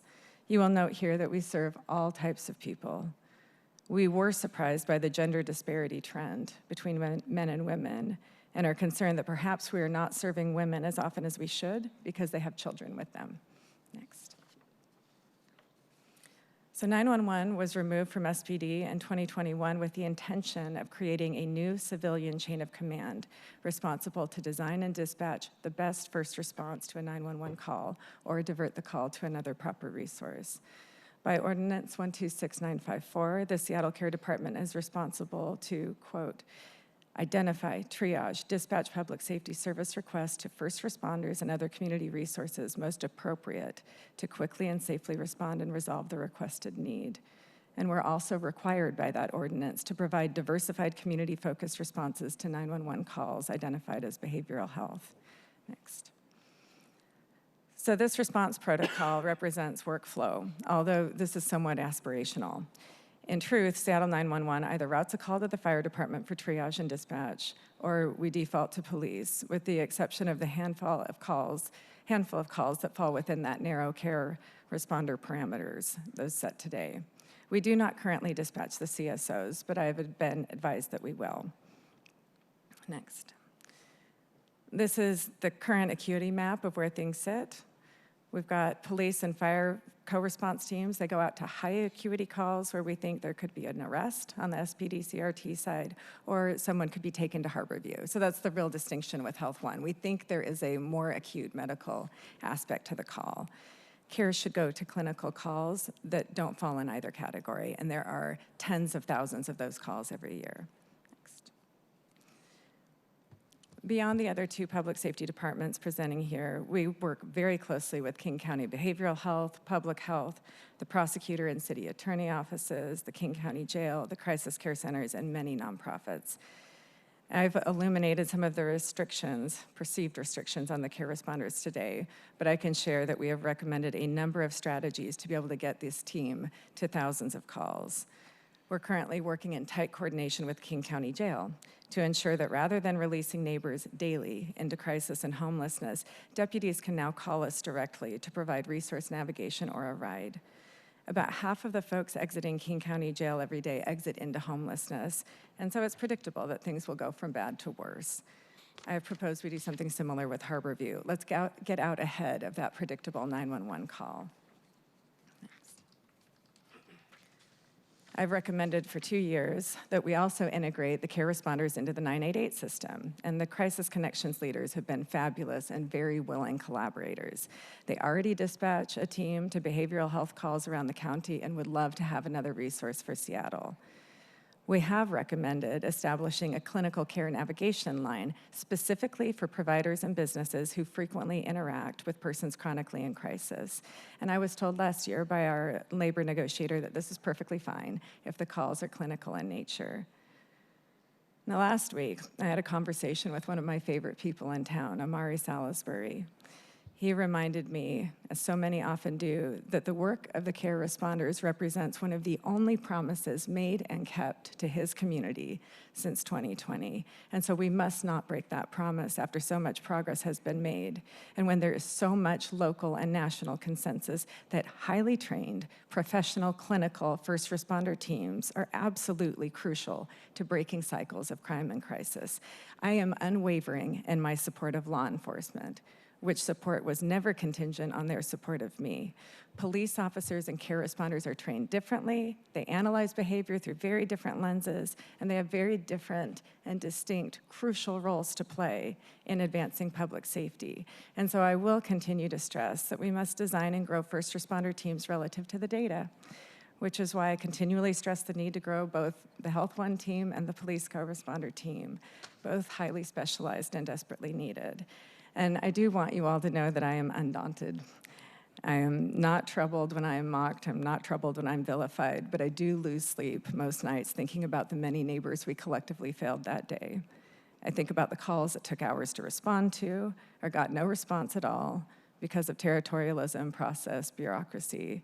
And I am deeply troubled by the clearly avoidable and preventable deaths that we observe every day and the way that we have all become sort of desensitized to the suffering. My colleagues are behind me. We know who we are working for. I know who I'm working for, and I know to whom I'm accountable. It's our neighbors languishing on the streets and their family members who are really scared to answer the phone in case it's that call that they've been dreading. I work for my neighbor in Lake City who has been assaulted multiple times but has a son who is autistic and doesn't want to displace him from the services he receives. I work for all the people in this city who are in recovery, who have worked through the darkest hours of their life, who have suffered and struggled and transcended. And then all the nonprofit colleagues who are the guardians of their hope, and too often the surrogates for their family and for love. Most of those nonprofit workers are overworked and underpaid and very fatigued, but they can't help themselves because for people like that, there's nothing better, there's no deeper joy or satisfaction than running into a former client who is unrecognizable because they're so happy and they are so healthy. On Friday, I spoke to someone who had been serving a 40-year sentence in a high-security state prison, just got out a few years ago. And I asked him, if you think about all the people you interacted with during those years, how many do you think held no possibility of ever being safe in community again? How many do you think really could not change, even with the best resources and peer-led support? And he said, none. And then he said, I don't know, maybe there's a few, but generally, no, nobody's like that. And so I want to remind all of us that we can break these cycles, even the profound cycles of crime and crisis, but we must invest first in prevention and intervention and diversion. And I sincerely thank you all for the support of the last 3 years and everything that we've done to advance progress. Thank you, Chief Barden. Thank you very much. All right. Clerk, if you can swap out the briefing, and now we'll move to our third briefing. Chief Barnes. All right. Good morning, everyone. With protocol having already been established by my colleagues, Chief Scoggins and Chief Barden, allow me to simply say good afternoon or good morning to everyone. Good morning. I have with me Assistant Chief Tyrone Davis, who commands our Special Operations divisions, where many of our diversified responses are housed. So we will begin with our brief and look forward to your questions. Thank you. Okay, thank you. We will have an overview of our teams, our CSOs and our CRT teams, as well as our POET teams. Go ahead. Good morning. Sorry. Yeah. So I want to begin by talking about our mission and, of course, our priorities, which is very important. I'm just going to lay the groundwork, and then I will turn it over. But the mission of the Seattle Police Department, number one, is the prevention of crime. We also have a vision that we crafted that we want to create a police department that our community is proud of. And in order to do that, we have to partner with other agencies. We have to think about how we respond to crime, and we must think about what is the best possible outcome for our community. Additionally, we want to create a police department that will be a national model for exceptional policing. And we believe that the following priorities will get us there. Crime prevention, community engagement, retention and recruitment of a qualified workforce, employee safety and wellness, and of course, continuous improvement. No police department that I've ever been a part of, been in and or studied is perfect. There's always room for improvement. And just because we're not perfect, it doesn't mean that we're not going to look for ways to improve in every category, including the one for which we're here today. This is just an overview of how we're laid out in our department. We have 2 deputy chiefs now, and under Deputy Chief Underwood, we have Assistant Chief Davis, who commands our Special Operations Division. Go ahead. I'll turn it over now to Assistant Chief Davis, who will walk you through our CSOs and our co-responder crisis response team, as well as our POET team. Good morning, City Council. Thanks for allowing me to share with you some of the diversified response teams that are throughout the Seattle Police Department. I'll start with our community service officers. They are a vital bridge to the community members and businesses within the area. They are non-commissioned and unarmed, yet powerfully equipped with empathy and resources to help mend the gaps in our social fabric. Whether it's guiding an elder through crisis or providing the basic dignity of food, clothing, and shelter, these CSOs are valuable resources to many of our community members. Next slide. So how do we utilize the CSOs? Well, first, if you meet a CSO, they'll tell you that their first priority is supporting the police officers with resources and connections to the community. You know, our police cars, they are equipped in the back with a hard seat and a cage. Prior to bringing the CSOs back in 2019, we would have to respond to a domestic violence call with a mother and 2 children and place them or transport them in the back seat of that vehicle. Now with the CSOs being able to respond, they're able to respond with a regular car, no partition or cage. They have blankets, they have toys, they have all the things necessary to try to bring some comfort to those that are suffering from being exposed to domestic violence. We want to be able to provide that dignity towards them, and the CSOs do that. I'd like to share with you a story or an example of what the CSOs will do when they respond to a call for service. There was a situation where there was an elderly person that was a victim of financial exploitation. The suspect had access to additional funds, and the victim was challenged by technology. Our CSO, Jane, is one of our wonderful CSOs, worked with that victim to lock down her debit card and credit cards, preventing the suspect from getting access to $34,000 of funds. She continued to work with the victim and was able to provide her with support and get her connected with her local bank. Many of you are familiar with the tragic incident that occurred recently where we lost 2 students at Rainier Beach High School. As officers and detectives responded to the scene, we had CSOs that were in the crowd. There were dozens of students, local people, community members that were outside of the yellow tape. Our CSOs were available in that crowd to offer resources and someone to talk to in condolences based on a lot of the work that they've done to build bridges with those community members and with those neighboring students at Rainier Beach High School. They continued that support in the following week by being visible and continuing to connect with students as they return to school. They also supported Chief Barnes and I when we went and met with the families that week. One CSO in particular, CSO Clyde, knew one of the victims. This victim was actually one of the participants in one of his basketball combines, which I'll talk about in a little bit, and was able to share his experience with their loved one. It really had an impact on the family, and they were appreciated the fact that there was somebody who knew their loved one, and he even shared a joke that brought laughter to what is clearly a sad and tragic situation. Next slide. So one of the other ways that our CSOs will connect is through community. Those CSOs are often tasked with conducting business checks, meeting with owners, and connecting them with resources. They are often working with them that are frustrated. So whether it's a business owner in our vibrant international district, where they're dealing with unhoused and the issues related to that problem, or to some of the business owners who have to deal with the results of human trafficking that plague the Aurora corridor.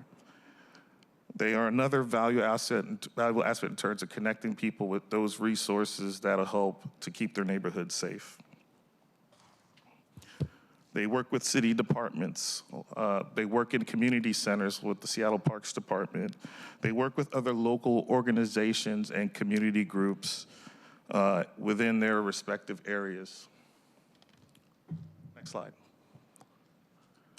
So how do we accomplish this, right? So we have 20 CSOs and 4 supervisors. We just shifted from a centralized deployment model. In 2024, September 2024, we pushed them out to the precincts. And I think this is important because it helped for the CSOs to get further integrated within the department and support those officers in their respective precincts. The teams are divided up by precinct. So we have 4 teams with 1 team sharing the South and Southwest precincts.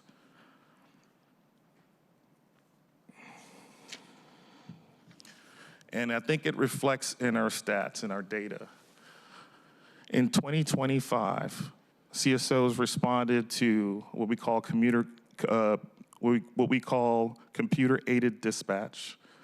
They spread it to over 8,900 calls for service, which is a 100% increase from the amount of responses that we had in 2024. That is significant. We also had a 35% increase in the amount of times in which those police officers call for the assistance of CSOs. I think that's significant. I think that is just showing that we are integrating community service officers and finding the value of the work that they do. And I think that'll only expand as we work, and we're working collaboratively right now with the care department to do some training and finalize priority response to certain types of calls for service. So some of them will be like a response to lost, missing, or found property calls, property damage for incidents where there is under $750 of damage, and missing juvenile and runaway reports. So again, these are reports that were traditionally handled by police officers that will now be handled in a primary response role with some guidelines for safety, of course, for our community service officers. Next slide. So I've showed you one end of the spectrum, right? That community engagement role that the community service offices provide. But how do we deal with many of our community members who are suffering from acute mental health crisis, behavioral crisis, whether it's due to mental health or substance use disorders? That's where our crisis response team comes in. Our crisis response team supports community members that suffer from acute behavioral crisis due to diminished mental health and substance use disorders. We pair them with a specially trained police officer, one who is experienced and has extra training in crisis intervention, and also often serve as our leads for training the rest of the department, actually the rest of the region, as the 40-hour crisis intervention program is a regional training program that is that is completed rather at the Regional Justice Center in Burien. I want to share with you a story of how we deal with gun violence in our area, and that we have a holistic approach in how we deal with many of the people in crisis. And this involves an older gentleman who had developed some memory issues and called 911 repeatedly thinking that someone was breaking into his home. He went as far as going into his front yard with a firearm, which obviously scared the neighbors. An officer joined by an MHP intervened and managed to secure his firearm using an ERPO. That is an extreme risk protection order. The crisis response team connected with the family and worked with this gentleman to connect him with services. He called the CRT unit, and they continued to try to support him. He now calls the crisis response team. This is just an example of the work that that unit will do. They work to handle ERPOs and also deny firearms transaction programs. Next slide. And that data shows. So how do we cover this? Well, we have 4 MHPs, and we want to take a minute to just thank the council for allowing or expanding our budget to add 2 more MHPs in 2026. So this will just help to further serve many of the people who are suffering from behavioral or acute behavioral crisis. As a result of that work, they have recovered 71 firearms in 2025 through use of ERPO and our denied firearm transaction programs.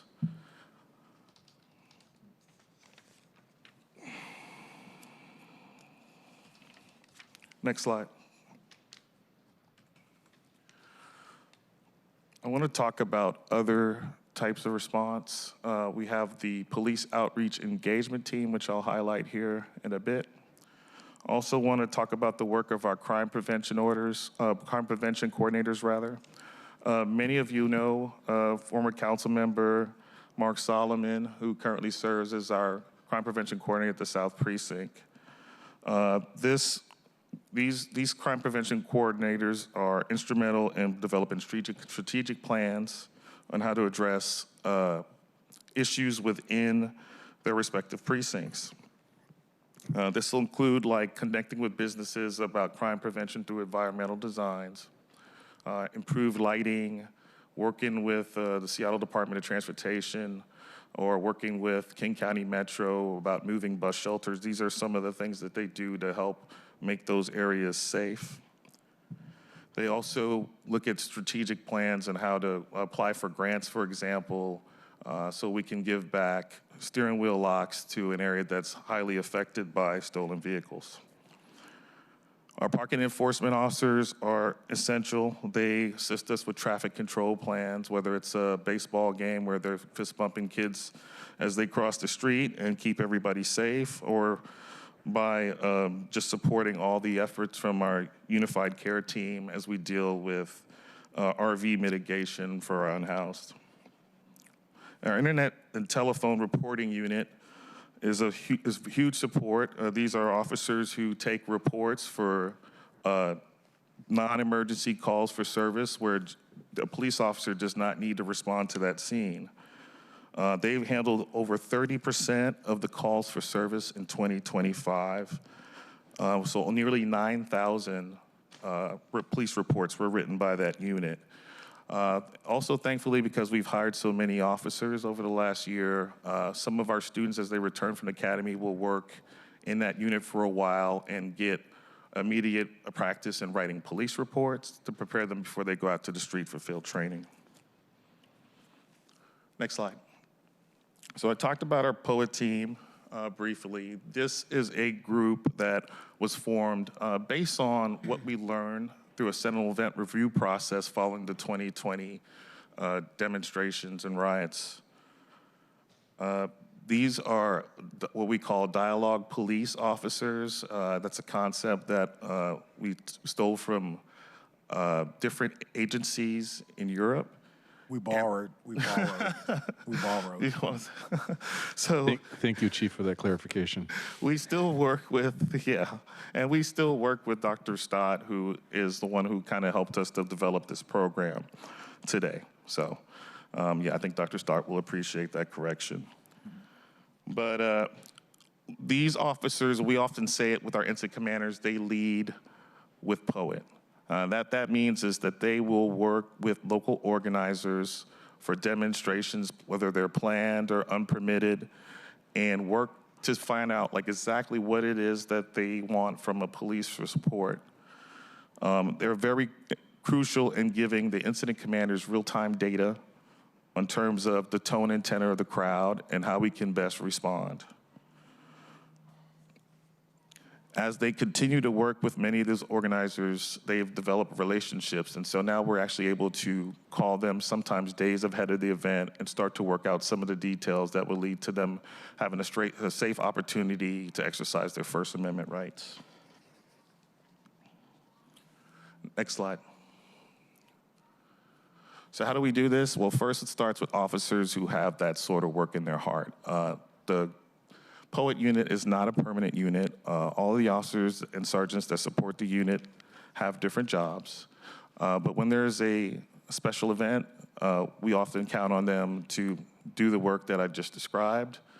And it's been very, very successful program in that way. The biggest thing is, we have events. We had a number of them in 2025. Some of them crowds as high as 75,000 people. And a lot of those events are handled with the police peacefully, simply just with a handshake.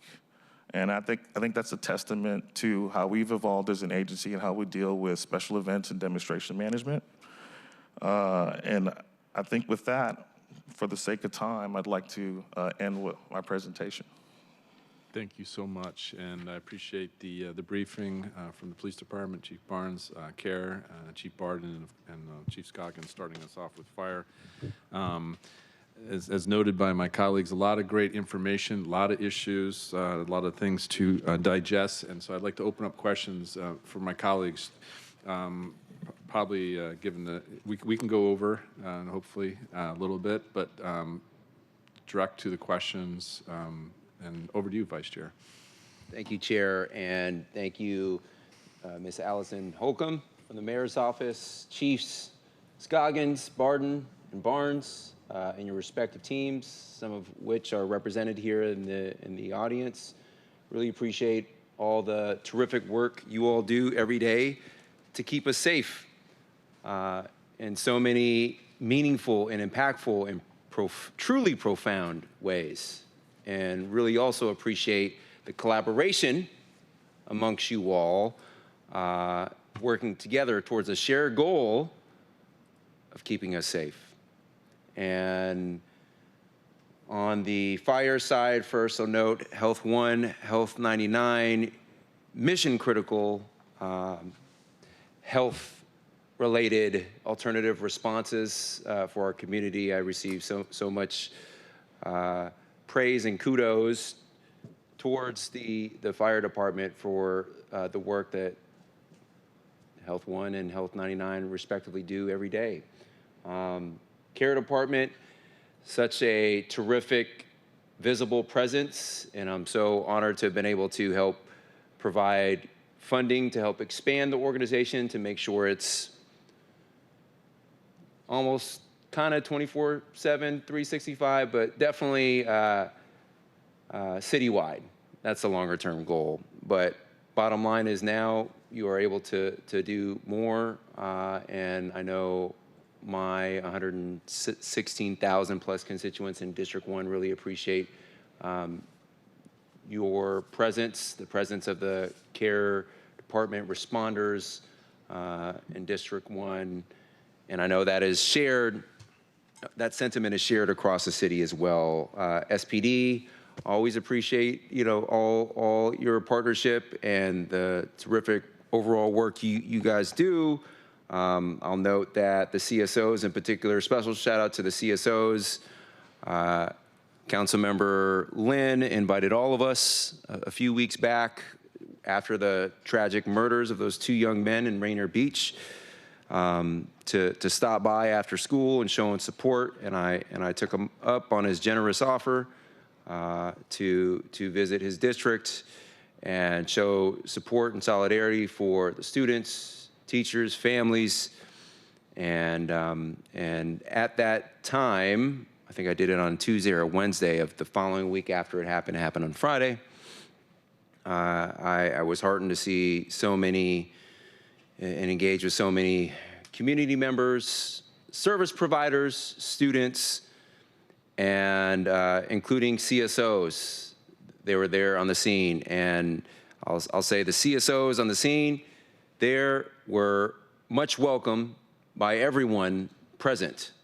So I've seen this I've seen their appreciation from the community firsthand, and all as to say, really appreciate everything you all do, and just wanted to call out a few specific examples. That said, a couple questions around our care department. Chief Barden, you noted there are, towards the opening of your presentation, you noted a few quote unquote current exclusions, and purportedly kind of prohibiting you all from doing more and being more effective in your work. I was a bit concerned to hear the private parking lot restriction that prevents you from merely even responding. And I do understand compelling arguments from both sides, or on all sides rather, for measured response, sole response from care in private property. In certain private property situations, some can potentially seem to have the risks to pose more harm and danger than others. But when we're talking about a private parking lot, especially one that, at least on its face, appears to be open, not a parking lot structure, which bad things happen when in the confines of structures. So I'll put that one aside. But an open parking lot that is effectively an extension of the public right-of-way, but it's just privately owned, that seems to be a glaring example of mission-critical interventions needed today. This kind of touches the recently negotiated collective bargaining agreement with SPOG. I note that your department, under that agreement, is able to do a significant amount more, but entering private property is still a restriction. Would it need, maybe I'll ask this to the mayor's office, would we need further negotiation under current state law to lift the prohibition against entering a private parking lot that is open, uncovered, no structure? Would that aspect need to be specifically negotiated with under any collective bargaining process under state law? Thank you, Vice Chair Saka. What I can share today is that the mayor's office is actively consulting with the city attorney's office on the proper interpretation of the collective bargaining agreement and this particular addendum referred to as the CARE MOU. And we hope to have an answer about what potential next steps could look like in the near future. Thank you. Okay, well, again, some of the response scenarios on the face pose more risk than others, and others, like that one just doesn't pass a straight face test. So I'm hoping we can, common sense can prevail in the absence of any changes to state law that I've long advocated for and will continue to advocate for, because that is what we've seen and what we're seeing, what we will likely see again in the next couple years, absent some change, is the system functioning exactly as designed, not a design flaw or a bug in the system, is a design feature. So we need a change system, we need reform at the state level. In any event, let's let common sense prevail here as well. Chief Barden, so noting that scenario, and on the other hand, the contract, it did allow for more proactive engagement and interventions, which I think is overall a huge community win.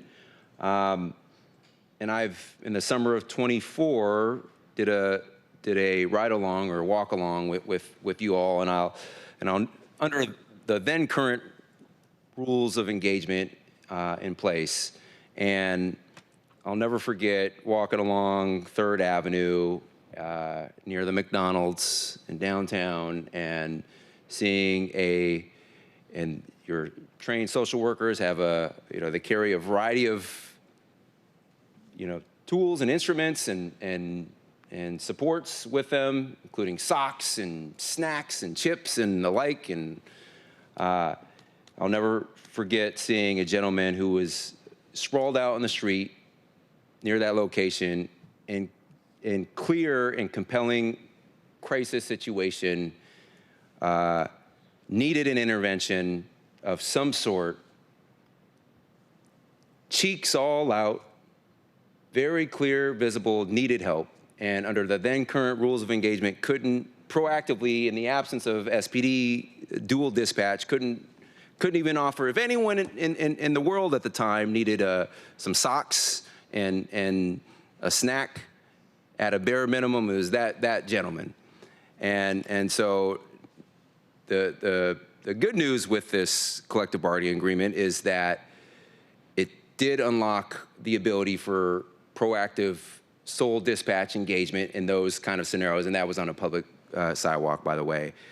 So all this to say, Chief Barton, and I know it's fairly new, I think January 1, my understanding, is the effective date of that. So we're a month and a half plus in to truly unlocking more potential for you and your organization. But you opened up the conversation by framing things as current exclusions, which I totally understand, and we've seen some of those, and I agree from some of the things that I'm aware of. But let's also talk about the current expansion opportunities and what was just unlocked. Would love to learn more from your perspective. What have you been able to, what has CARE been able to see and accomplish so far in this early kind of implementation of the newly unlocked power and ability to engage proactively with our community that needs it? Yeah, thank you. I'd first like to just comment on the parking lot sidewalk exclusion. That exemption does not apply to the community service officers, to Health One, to any other civilian team in town. A reminder that Chief Scoggins' department is entirely unarmed and civilian. And so generally when we're designing, we have the same safety protocols that Health One does or any other civilian team. Caution is very important. We actually have an incredible success record in that, only calling SPD 16 times since 2023. That's unprecedented. It means our safety protocols are excellent. And I really thank Allison Holcomb for the support. I know that this is a priority for the mayor's office, and she has been at the ready and highly, highly responsive. And so I'm very confident it will get resolved. I want to remind you all that the SPOG contract relates to calls that would come into 911 that historically would have been handled by law enforcement. That is a portion of the emergencies in the city. It was never 100% of the calls. There's 130 programs around the country. Some are far more significant, actually, in magnitude than ours. Last year, Portland Street Response went to more than 15,000 calls. And it's not because they have a different labor environment. It's because they have consensus and leadership across the council, the mayor, and Chief Day. And so it is the expectation that these calls quickly get turned over.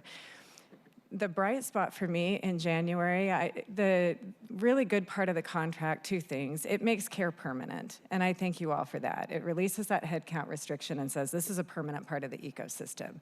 That is hugely significant. The second thing I was really happy about is the language is criteria-based. What I expected, again, was, okay, here's your 7 call types now that you can go to.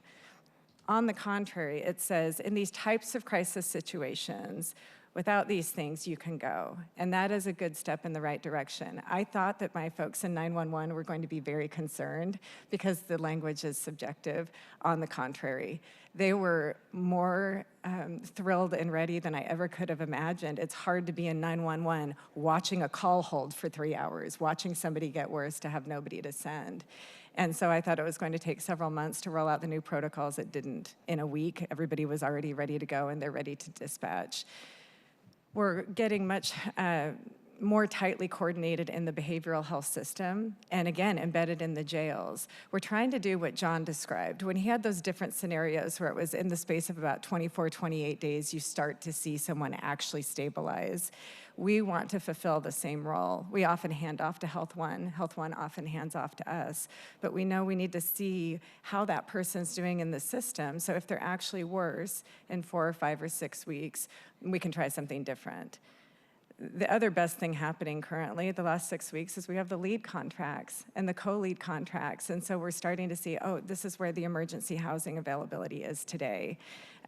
We've gotten much more specific about who would benefit from lead, right? That it's not a one-size-fits-all, that there are better criteria, more accurate criteria citywide for that type of really important intensive outpatient case management. So I think in the next 6 months, we're gonna see some really good things. I just need to be able to deploy the team in different ways, right? I can't rely on 911 alone, or they're going to remain 28% utility. Yeah, I'm sorry. Can I weigh in on that? I want to be clear. Yes, there are many programs of care throughout the country. I left a police department before I came here that fully implemented care with no restrictions.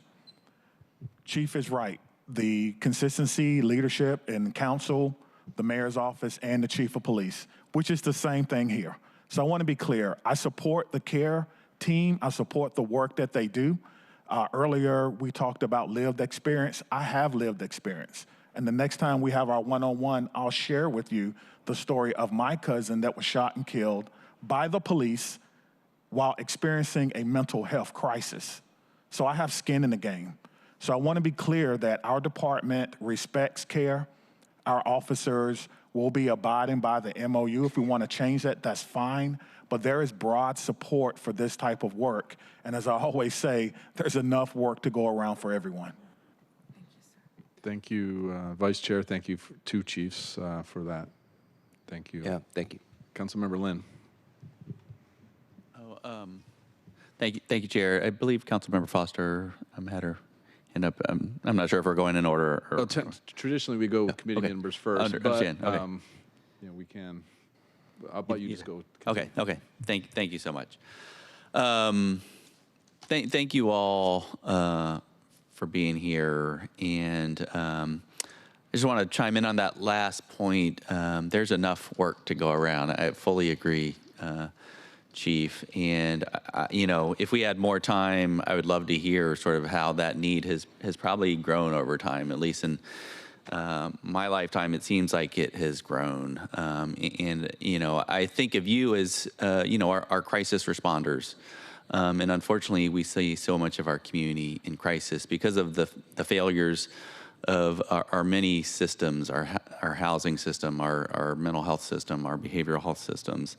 And we call upon you to help our community when they're in greatest need and crisis. And I thank you for the roles you play there. I do just want to I think it is often confusing for the public to understand the different roles, and we are building something new here, and that takes time and effort and collaboration. And so I thank you for the hard work of creating something new here, and I believe the community wants to see improved response, and they want to see us all working together, electeds, our departments. And so I want to commit to doing anything I can to help in that regard. Just one question on the bargaining. I've heard that we didn't need to do sort of bargaining in the same way to create the Health 1 or Health 99 systems. And so I'm just wondering what the difference is for bargaining, and if we need, maybe this is beyond the scope of what we can talk about outside of exec session. But if there is anything you can share just in terms of, why we were able to do so much and expand Health 911 or create that without having to do the extensive bargaining.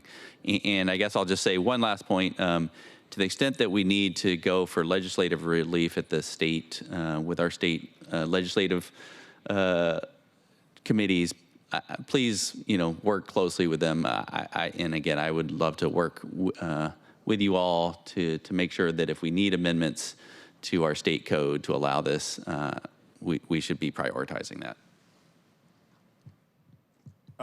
Ms. Holcomb, probably start with you. That's If you don't mind, Chiefs, I would just like to make sure. First, Councilmember Lynn, thank you so much for the invitation to discuss these issues. I do think that questions about what we can do under labor law and with this contract in particular are better left to executive session. So thank you. okay. Just real quick, Councilmember Lynn. In the fire department, we did bargain with our labor groups when we launched Health One, as we expanded Health One, as we added Health 99, as we had added Health 98, and we also bargained with the case managers and their labor groups. So we did do all the bargaining on the work that is being provided in the fire department. And I will just simply add that it is confusing to community members because there's a lot of misinformation out there. One of those misinformations is that the chief of police is involved in bargaining or that I am a member of the police union. Neither are correct. But I did take the opportunity to speak to the new incoming SPOG member just yesterday.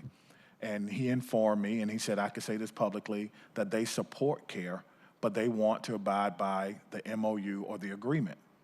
That's it. And if the agreement or the MOU is changed by whatever process that may be, then our officers will abide by that. That's his statement to me. And I said, do you mind if I share that? And he says, you know, fine. So I did take it upon myself to speak with him because I had concerns myself that there was not support. And when he told me that there was support, you know, I have no other choice but to listen. Thank you.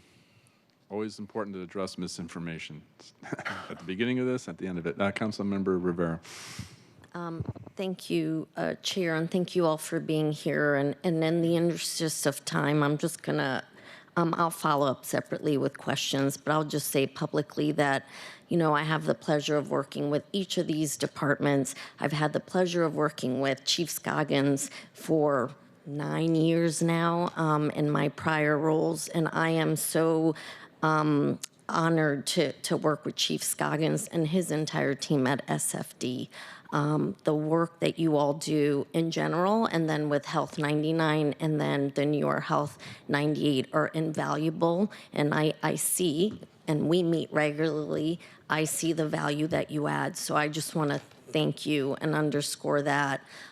CARE, there's some folks in the audience that I've had the pleasure of working with, like Jacob and Kat and Devontae, and I really thank you, especially once CARE was expanded into the neighborhoods.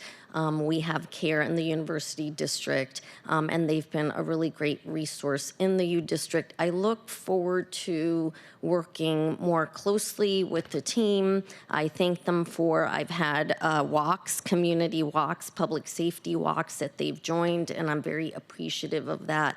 And I'm looking forward to figuring out ways that we can expand CARE outreach throughout the district, because I hear a lot from constituents that need help, where I think I see that CARE could be helpful even now, even with the current MOU in place. So Chief Barden, you know, you and I have discussed that, and I still look forward to learning more about ways that we can help the district that way. I will say, Chief Barden, your comment about we've become desensitized, maybe some people have, I have not, and I don't think anyone on the council has. So that's important to recognize. So that is, perhaps you have come into contact with folks that are desensitized. I will tell you, folks in my district are not, and I am not. That is important, and I just caution us to make broad statements like that, because then we exclude other people. We are all grappling with how to best help everybody in our community, and when my constituents reach out to Find It, Fix It, or 911, they're equally caring about what that individual needs, and when I talk to constituents one-on-one, they're always asking me about what can we provide by way of help to these individuals that are either experiencing mental health issues or drug addiction, which we're not doing enough on the treatment side in the city, and I know that our colleague, former council member Sarah Nelson, put treatment dollars in, but that is not something that has traditionally been done at the city, and that's something that obviously we need as a part of all this. And then lastly, Chief Barnes, you and I meet regularly. I am so appreciative. I will say that, your colleagues, you've heard me say, but in the vein of Chief, I appreciate your stating your lived experience, and in that vein, I just am so grateful to SPD as a mom at Ingram, whose kids were at Ingram during a school shooting there, and how quickly SPD and North Precinct responded to that. I will forever, as a parent, not only as a council member who represents the district that is serviced by North Precinct, but as a parent at Ingram High School, I did not know if my kids were alive or not. I can tell you I am so grateful for the fast action that North Precinct took, and for the fact that, sadly, there was one killing of a student there, of a child, somebody's child. I cannot impress upon you the burden of carrying both the relief that my kids were walked out of there alive, and then the fact that a child did not, and then another child is now in the criminal justice system because of it. That is, and as a woman of color, as a Latina woman who grew up in the inner city in New York City and the Bronx, where there are movies about my neighborhood in the Bronx, and just the borough, I should say, in the Bronx. Everyone knows how unsafe it is. To come all the way to Seattle and experience that is heartbreaking for me. So I want to thank SPD for the service that you provide.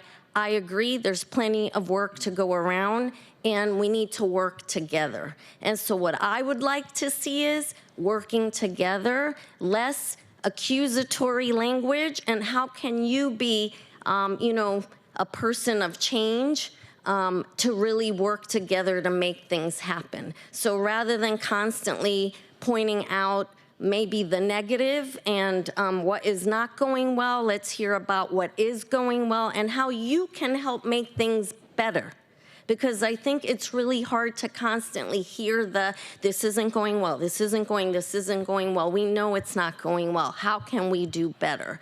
And so with all of you, because you are part of the solution to our public safety problems, I want to see, how can we do even better than we're doing? Because I think each of your departments is providing a huge service to the city, and it is helping. We see crime down across the city. We see our unhoused neighbors getting more help. So how can we do even better is in the space I constantly want to be in, because I think that is positive space and is a space that's really going to help our constituents in the city. Thank you, Chair. Thank you, Councilmember Rivera. Okay, Councilmember Foster.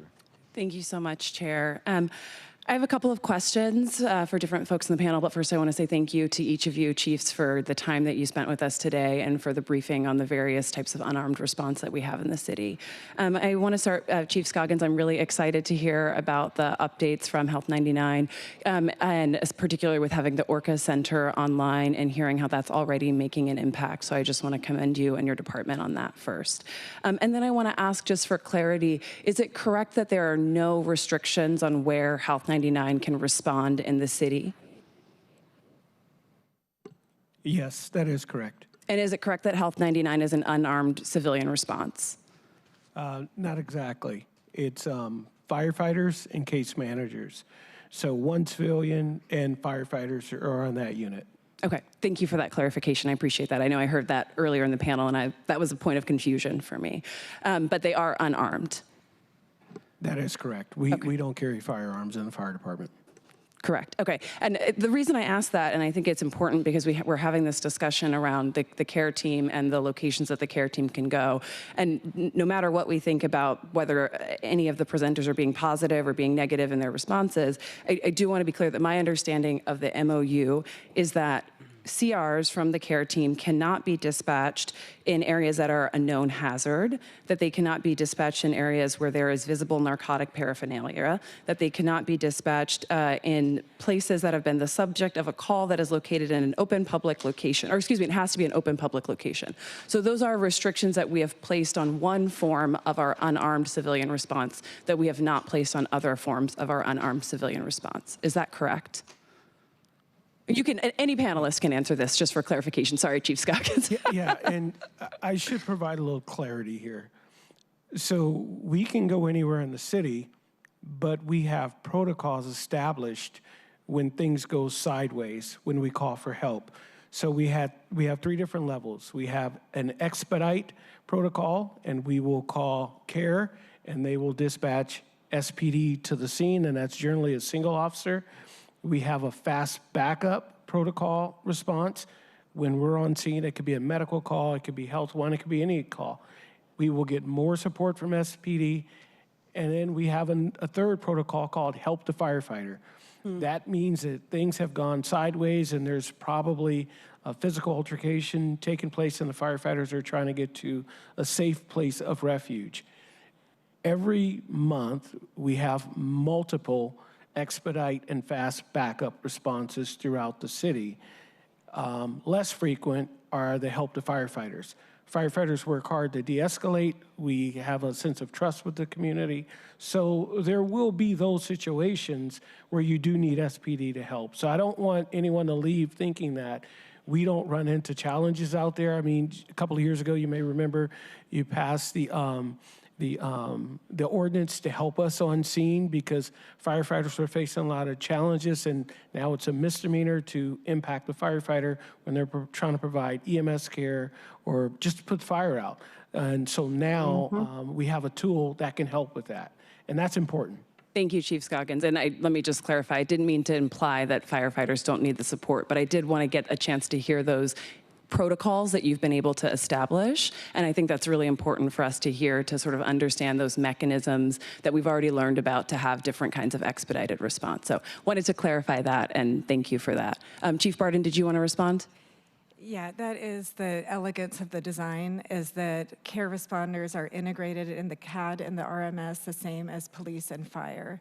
And I've become a loud national advocate for that design for precisely the reasons Chief just explained.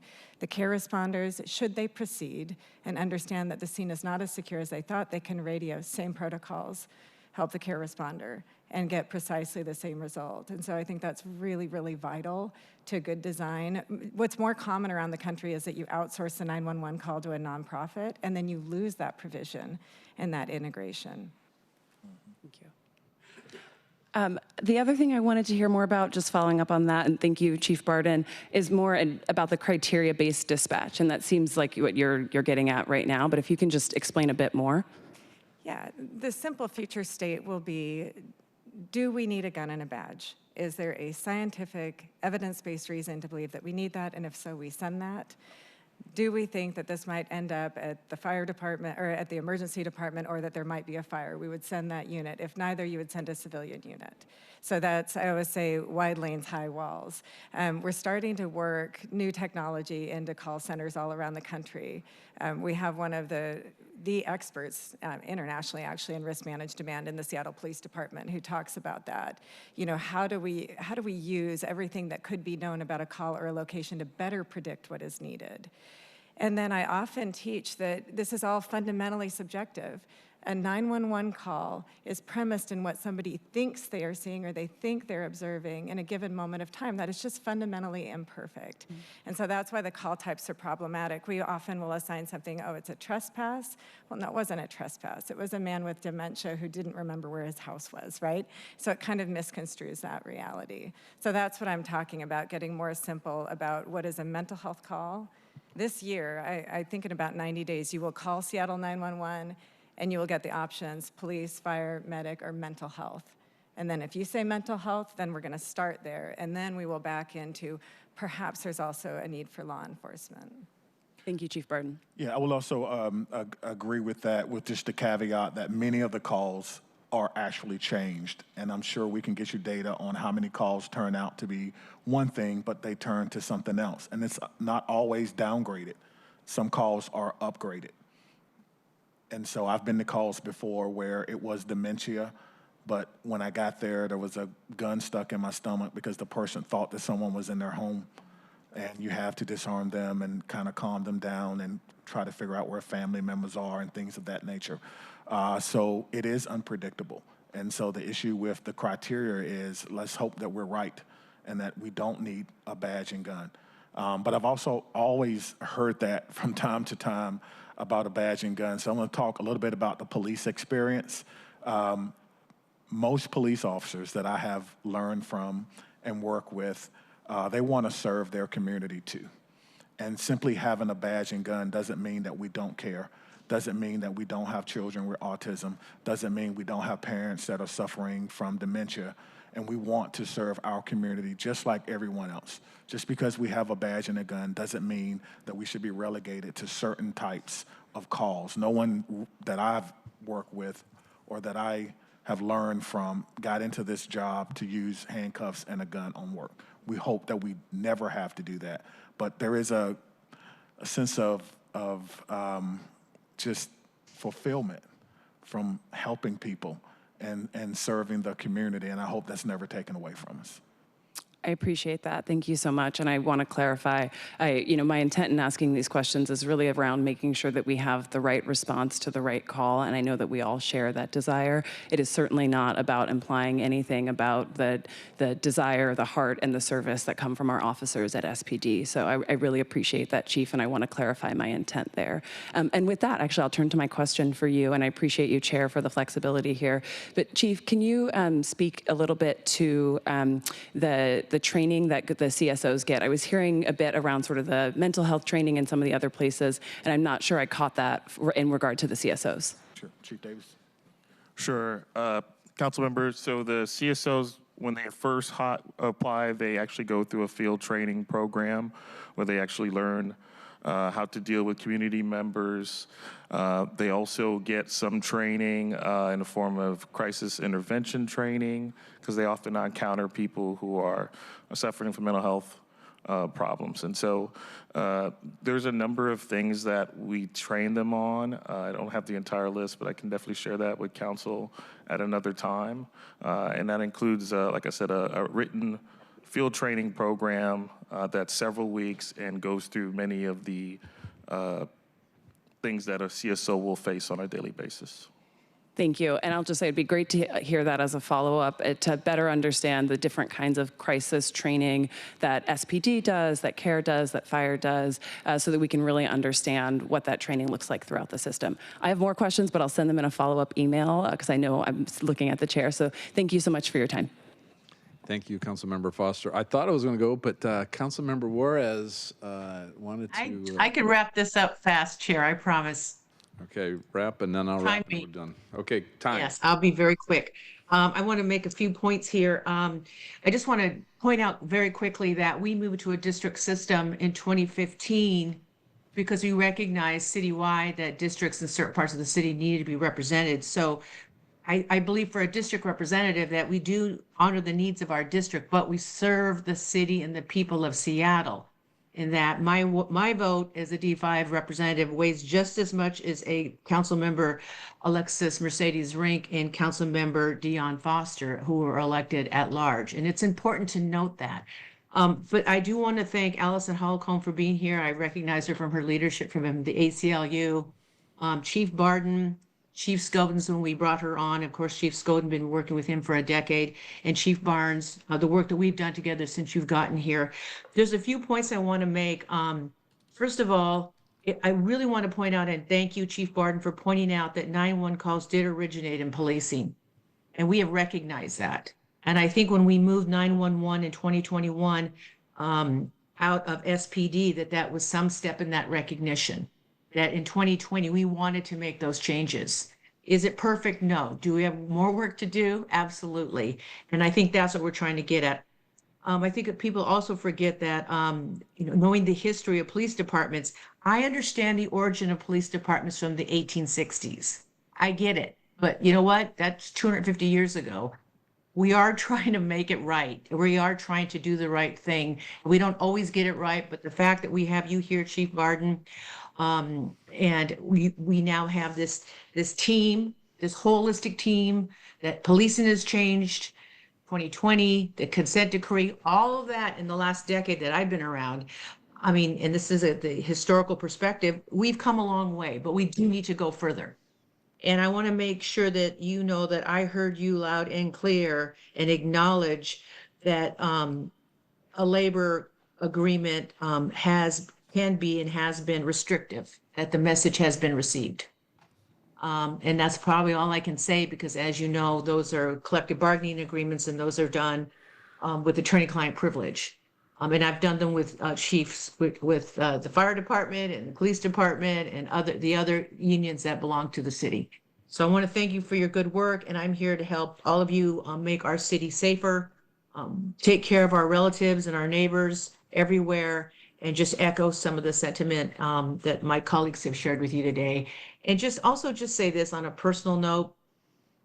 You know, I've been around a long time as a former public defender and judge.